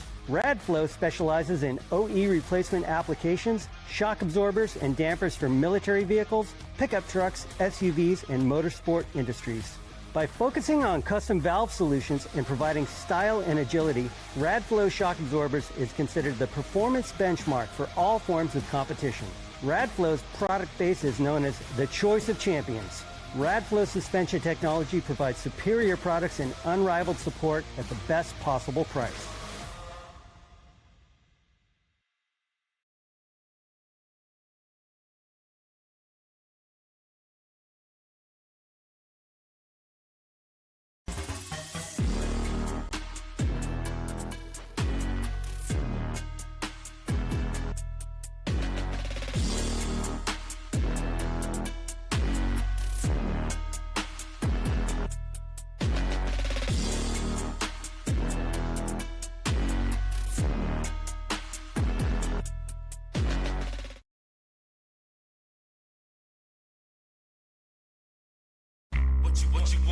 What you want. No matter where your ride takes you.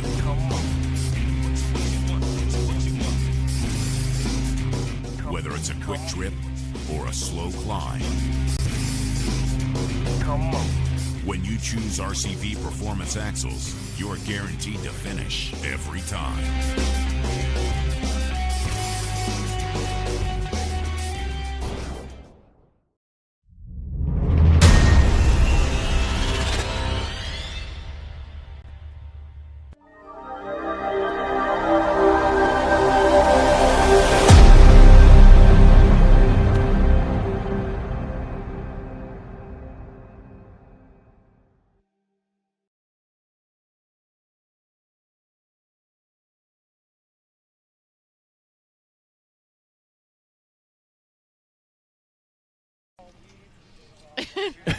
And we're back. Our lights are finally starting to look good on us now. Wow, yeah, that's super bright. We are back with round one of our Digging Deeper UTV youth class. We've got 7 young drivers that are ready to lay it all out on the course. Yep.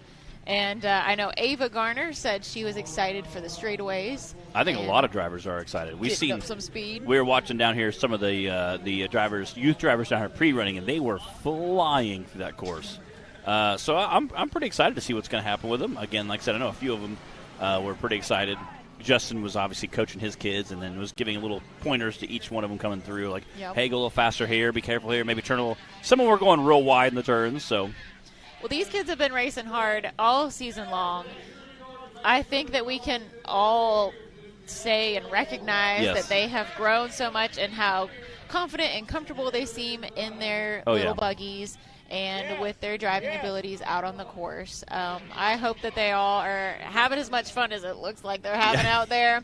And one thing that I really love to see from our youth class is not just what they're doing when they're out racing, but how much fun they have with all the time in between. Yes. They are always running around, playing together. They're best friends out here at the races.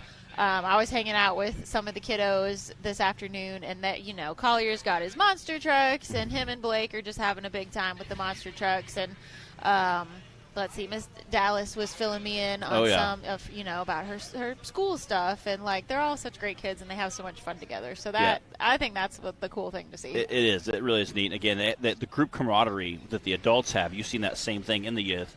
And I would say sometimes even maybe a skosh more of the children, because they're all here to have a good time. To watch them cheer each other on really is special to me. Again, to see a lot of younger kids cheering their friends on, like, if one has a bad race, it's okay. They'll all come around. Hey, you did a good job. Yeah. It's really neat that we also, during our drivers awards after each race, we'll read off all of the youth driver names, which is super neat to see too. So we want to support and recognize our young drivers, because it takes a lot of guts to get out here and race in front of a crowd of people, and after you've watched all these adults racing, and they handle it like champs. And speaking of champs, Brantley Havens is on the line right now. He is our points leader coming into this weekend. He's got a solid 88-point lead over our second place points, which is Dallas Heckley. So let's see what Brantley does right now. I don't know what the course is for the kids. I'm not sure what they settled on. Justin Hoback is always so helpful with our youth class and with helping, choose the courses and take the kids all around it to make sure that they all know where they're supposed to go and they can be confident once they get out on that course.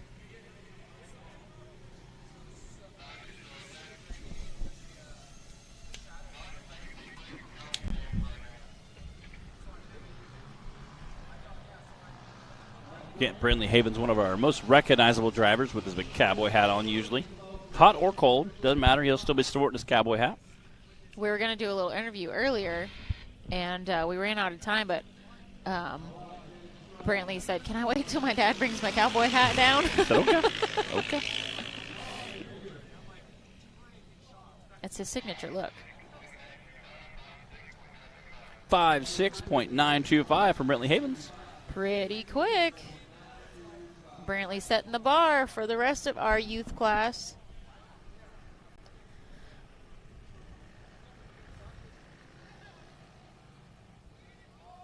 All right. Blake Heckley pulling up to the line now.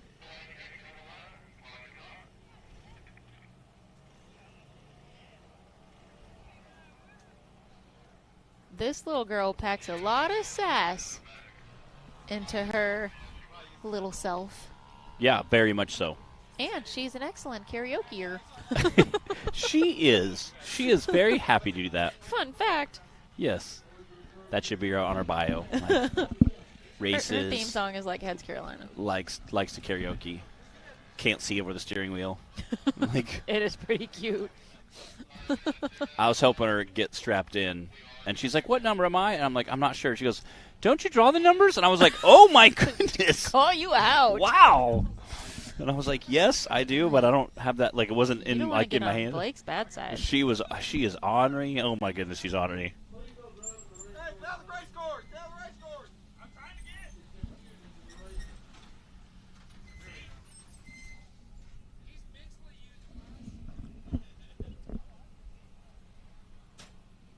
Again, it's kind of neat to watch her come out here and hit some of these big jumps. Look at her go. You can see that drone right behind it there.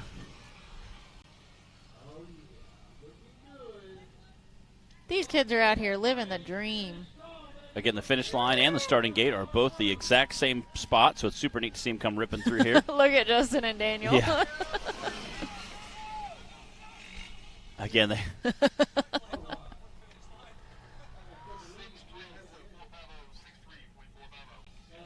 6.3.450 for Blake Heckley. You could see Justin yelling, "Don't slow down!" Yes, yeah. She's, it's a temptation to let up as you're getting to the finish line instead of learning to stay in it all the way through the finish line. And you can hear the motor kind of let off, too. Yeah, you can hear them like, "Don't let up!" Yeah, they're like 50 feet from the finish line. They just let off the gas. And Justin's like, "Keep going."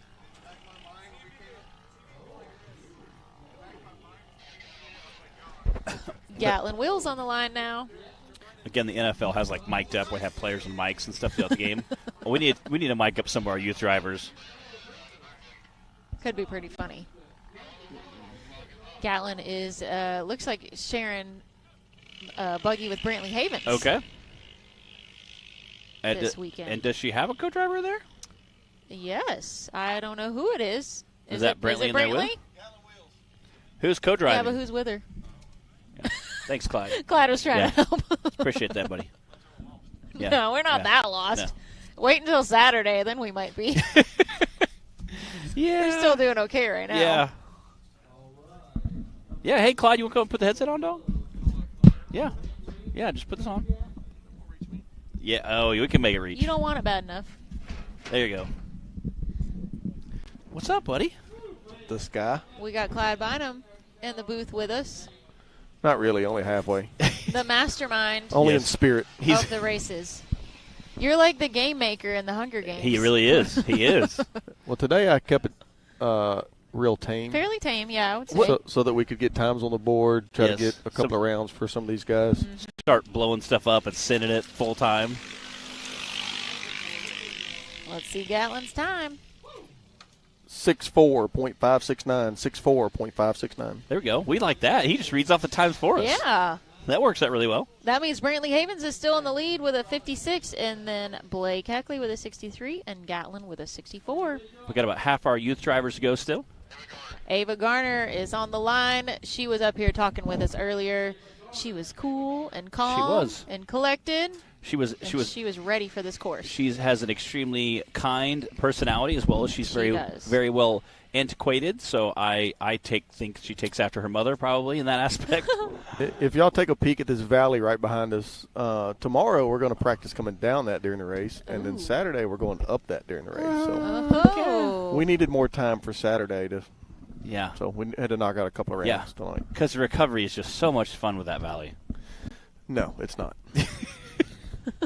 It takes a while. The excavator gets a real good workout that day. So what do you guys think about old Timmy and Wade today? Oh my goodness, Timmy! Did you see that? He's like 15 seconds faster than everybody else. Like I can't say I was terribly surprised by Timmy. Man, I will say that was probably one of Timmy's best runs that I've ever seen. It was. I agree. I think that his dirt track racing might have given him a little bit of an edge out here on this short course section.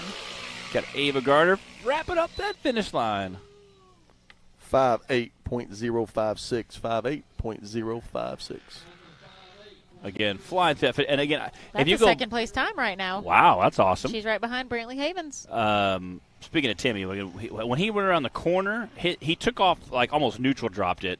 As he was drifting around the corner, I saw how fast he was going sideways, and I was like, this is going to be. He was like Lightning McQueen. It was. I was like, this is going to. He looked very confident in that buggy. It was more than I've seen in the past. Yeah, it was creepy how crazy he was when he went in that corner. And then when he came past us, he was 10 seconds probably ahead of everybody else when he came into the rest of the course. Again, just absolutely lighting on fire. Again, that's why he's won 7 championships in a row. Like, I'm really glad he came out with us. I didn't know. Right now we've got Collier Hoback out on the course. Collier is our youngest racer. He started racing with us West Virginia, I believe. Yeah. About midway through the season. Which he was 3 at that time. He's 4 now. Yeah. Justin was saying he doesn't really get a lot of time to go on these really long, I guess in his first couple of practice laps, he was kind of getting on the gas and off the gas. Because he doesn't really get time to just get out and go drive for a mile or two, Not many of our drivers do, really. This is one of our longest straightaways that we have at any of our parks that we race at. And Collier's doing a great job with it out there right now. My favorite part was Justin said he pulls up to the starting gate and revs up a little bit. One, like the bouncers do. Gus and them have this section like a highway. Yes. Yeah, it was awesome. But he revved up, and then Justin goes, "Oh, show him, go ahead, show him, Kohler, rev it up like the bouncers do." And he goes, one. It just made me so happy. He loves practicing at home and chasing his sister Clara Hoback around their little track that they have in the yard. 67.701. Quick time there. Not bad, not bad. Yeah, that was Collier. 4-year-old Collier Hoback just wrapping that up for us. Looks like we've got a few drivers left here. We've got 2 girls left. We've got Clara and Dallas. Looks like Clara is going to be next up on the line. Clara is sitting 3rd in points overall for the season coming into this weekend. She had a little bit of a bobble at Bikini Bottoms. Yeah. He kind of ran up on the bank a little, had to get pushed off of it. And I know that... which was super cute to watch, too. She was hard on herself for it because, that really kind of takes your confidence down a little bit. And when you're wanting so badly to do well and you're trying so hard. So, but, she's just part of racing. It is. It happens to everybody, and you just got to learn from it and keep on. Again, we saw Wade today, put a buggy on its side. So, it doesn't matter if you're the best driver out there, the worst driver. Wade, again, you can. Cooper. Who else did we see? Yeah. Were those our only rollovers so far today? I think so. We've had a quite a remarkably recovery-free day so far. It's quite refreshing. I like it. All right, there goes Clara. Let's see how she handles this course with this. Who's hungry? Big, long straightaway. Clyde, don't start talking about food yet. We're not done yet. Bro, we were just talking on the last commercial break about what we're doing for supper. You can't get Matt started on talking about I was food. saying Maybe Mexican. we can make it to Goodfellas. Goodfellas sounds great. I was telling somebody they got a pizza and wing joint. Clyde got me hooked on the wings. Well, Taylor made me miss it last night. Taylor? Y'all are ridiculous. Right. Y'all are highly food motivated. Your boss is right here.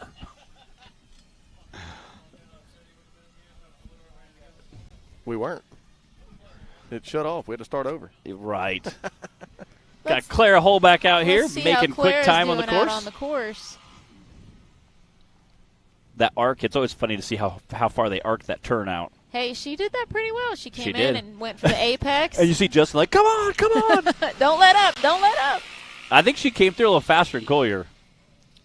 5.6.896. Ooh.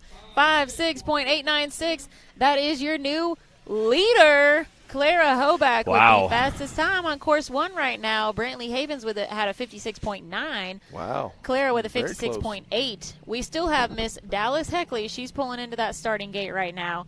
Dallas is sitting second in points coming into the weekend. Let's see if she can beat that 56.8 time or not.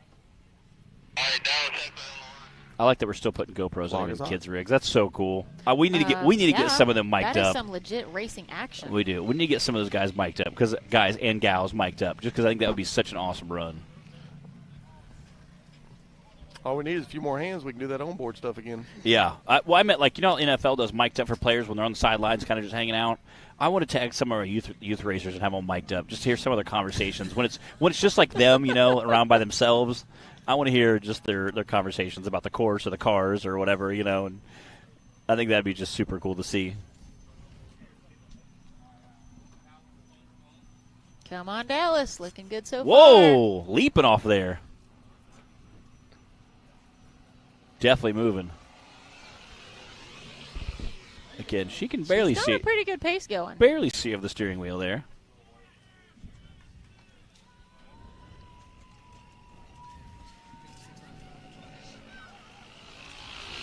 Go, baby, go, baby, go. Let's see what it is. 5.6.901. Wow. That's a quick time. 56.901. Holy cow. Let me just read off these top 3 times for you guys right now. Clara with a 56.8. And then we have Dallas with a 56.90. And then Brantley with a 56.92. Wow. Yeah. How do they do it? That 56 was close there. Way to go, guys. That was some awesome racing for round 1 for our Digging Deeper UTV youth class. Again, I think. What's the plan now? So we're done for the day? We're running round 2 for the Okay, youth? all right. Is it the same course? Yes. Okay. I was wondering. We're trying to at least get them all 4 rounds this weekend. Huh? Yeah, we're still alive. Do what?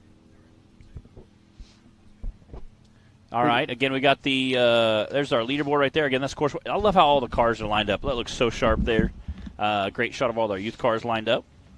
And they're going to go ahead and run course 2. Looks like Colton Holback is over there getting them all situated. Justin Holback. Colton was at our last race, though. I was excited. He was, I was excited to see him out there. Bikini Bottoms. We hadn't seen him in a while. I was super excited to see him out there. So we got to see Justin a lot now since he's up with the youth class, but it was neat to see Colton.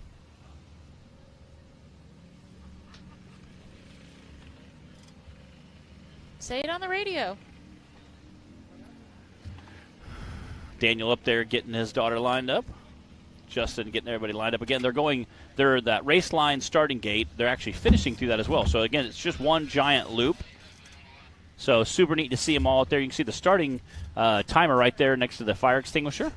And then right behind the race line starting gate is where the finishing timer is at. So, again, it's just one giant loop. So, it's kind of cool to see. And we've got Dallas Heckley back out on the course. Dallas just had a second place time on round 1. She is starting things off for round 2 right now. Clyde took his headset off, so we're going to have to actually listen to times again. That was kind of handy. He just read them right off for us. I say usually me and Bree take turns reading off the times, but I say Clyde, just grab a headset and just read them off for us.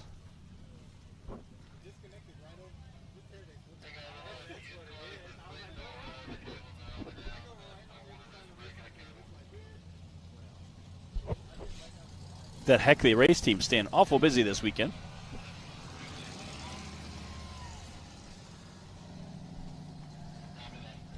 All right, let's let's see if these young drivers can beat their time from round 1. I do like the fact we're running 2 courses for these guys right back to back. Wow, Dallas she's flying. is cruising.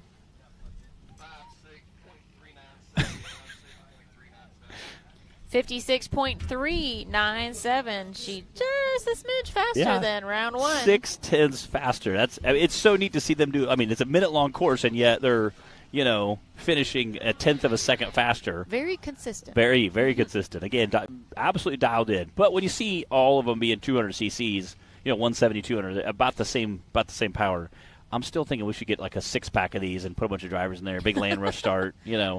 So what would be even better is if everybody has to have a passenger.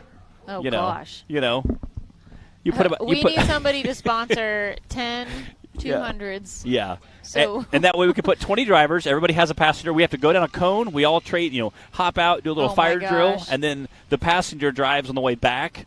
We'll see who can make it the fastest. And it's all land rush start. That would probably be incredibly entertaining. Oh my goodness, it would be hilarious. We'd all have our knees like up in our chins trying to drive, goodness. But it would be worth it. And again, 170 cc vehicle with 2 200 plus, let's just say, pound guys in there is, sometimes these things struggle going up a hill with a 40-pound kid with gear on, So to see some hefty, we have some hefty racers. I would say husky. We have some husky racers. Husky, there you go. That's the correct term.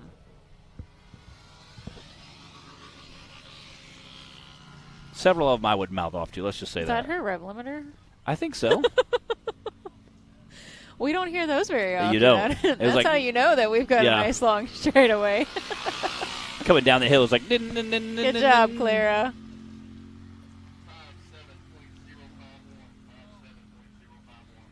57.051. Still a great time for Clara. Not quite as fast as she had on that first course, but not bad. Brantley Havens now coming to the line.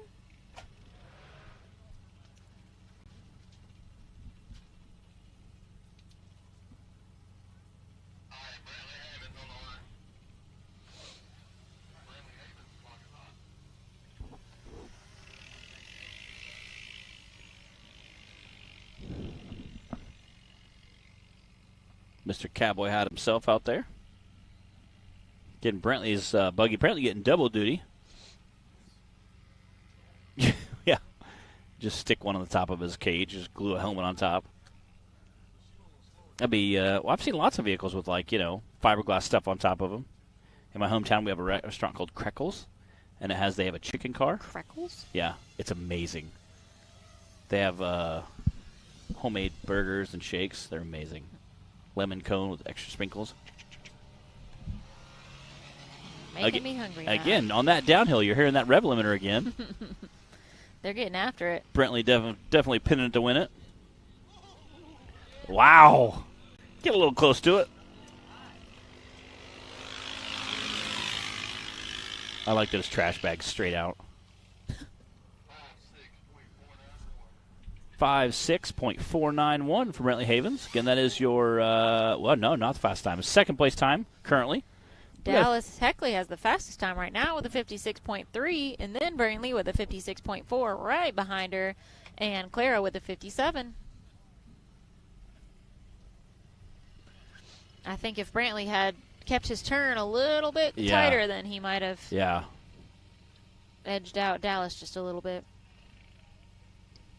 It's hard to know. Yeah, especially at that age. Again, dialing everything in. You're trying to push as hard as you can, go as fast as you can. Yeah, these guys have never even, they've never driven anything in their lives, Yeah. until they started racing. Trying to make that apex as big as possible and keep as much momentum going as you can. Yeah, trying to learn the fundamentals of driving something and, controlling a vehicle. Yeah, these guys are doing great. Just a decade and a half before you're, driving a real car. Blake Heckley out on the course now. Did she get... Oh. She's making a real wide turn. Where's she going? Come on, Blake.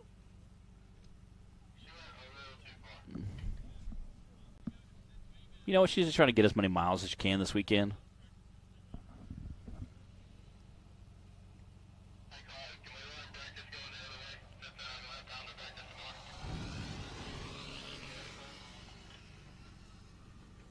That sounds like they're going to run the opposite.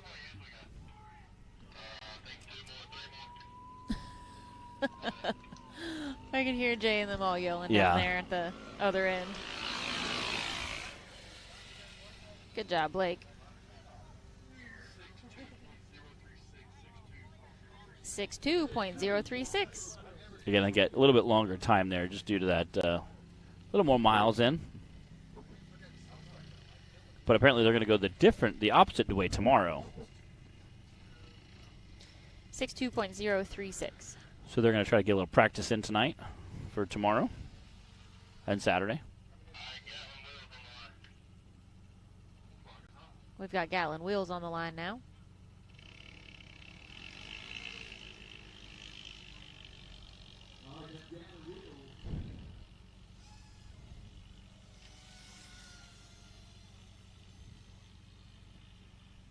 Gatlin, part of that Digging Deeper race crew as well.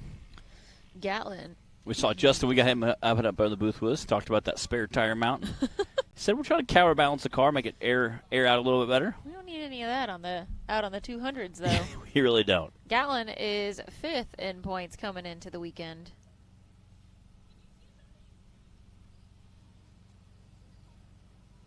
See if she's able to move on up or not. Yeah.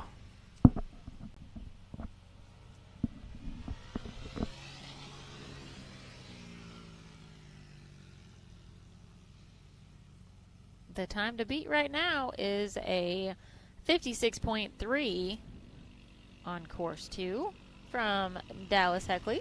See all the bouncers down there lined up. Racing past the production trailer.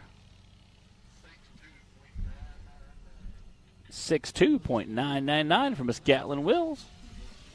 And this is our Digging Deeper youth class today. Out here racing this weekend. We're going to do 2 courses today, and then we'll have one for tomorrow and one for Saturday. Again, they're trying to get everything worked in as possible because we have time constraints with racing this weekend. Ava Garner's out on the course.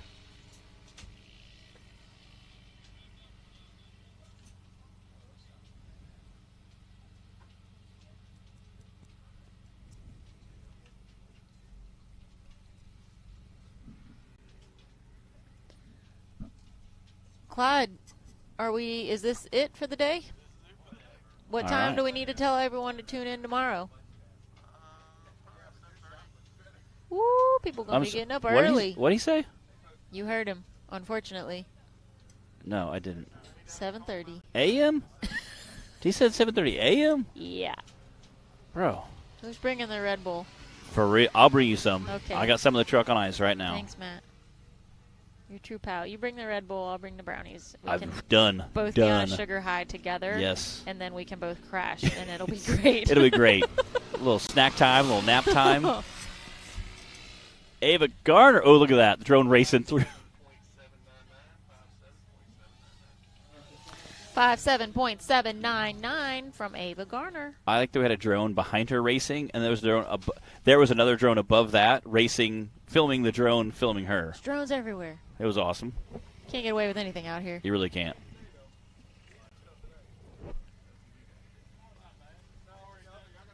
That's it. That's what's up. Collier Hoback is going to wrap up our day of racing.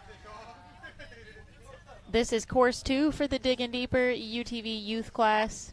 Collier's run is going to be it for today.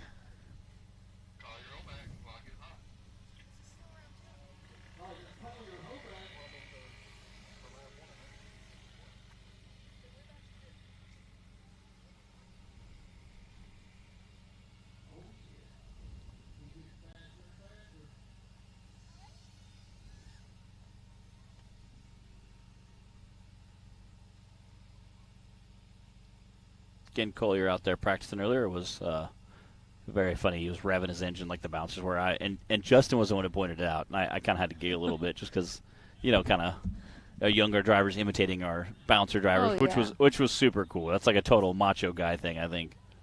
You know, a funny story that Collier told me in the RV on the way here, because I traveled with the Hobacks, he ran something over while he was out practicing on their little track at home.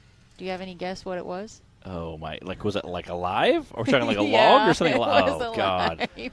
Oh my goodness! Not Clara. not a person. Oh yeah. I was gonna say a person. Yeah. No. What? Let's get his time, and then I'll tell you. 64.162 for Collier, the Squirrel Crusher. Oh my goodness! He ran over a squirrel that was dumb enough to run out onto their course, their track, while they were practicing. Yeah. Wow. Yeah. That it was there, and then it wasn't. Yeah. Yeah. Those kids, they don't play, man. They don't. Get out of their way or get run over. Yeah. There is your leaderboard from round 2 for the youth class. Dallas Heckley with the fastest time, followed by Brantley Havens, Clara Hoback, Ava Garner, Blake Heckley, Gatlin Wills, and Collier Hoback. Thank you guys so much for watching with us today here on Hillside Live. We'll be back tomorrow morning to do all of it over again. We're gonna run off all of our classes again tomorrow. It'll be round 2 for several of our classes, and then round 3 for the ones we already got to through today. So if none of that makes sense to you, that's okay. Just show up and watch what's happening. We'll fill you in as we go. And tune in tomorrow at 7:30 a.m. 7:30 a.m. is the plan, and that's Central Time. We'll see you guys then. See you guys.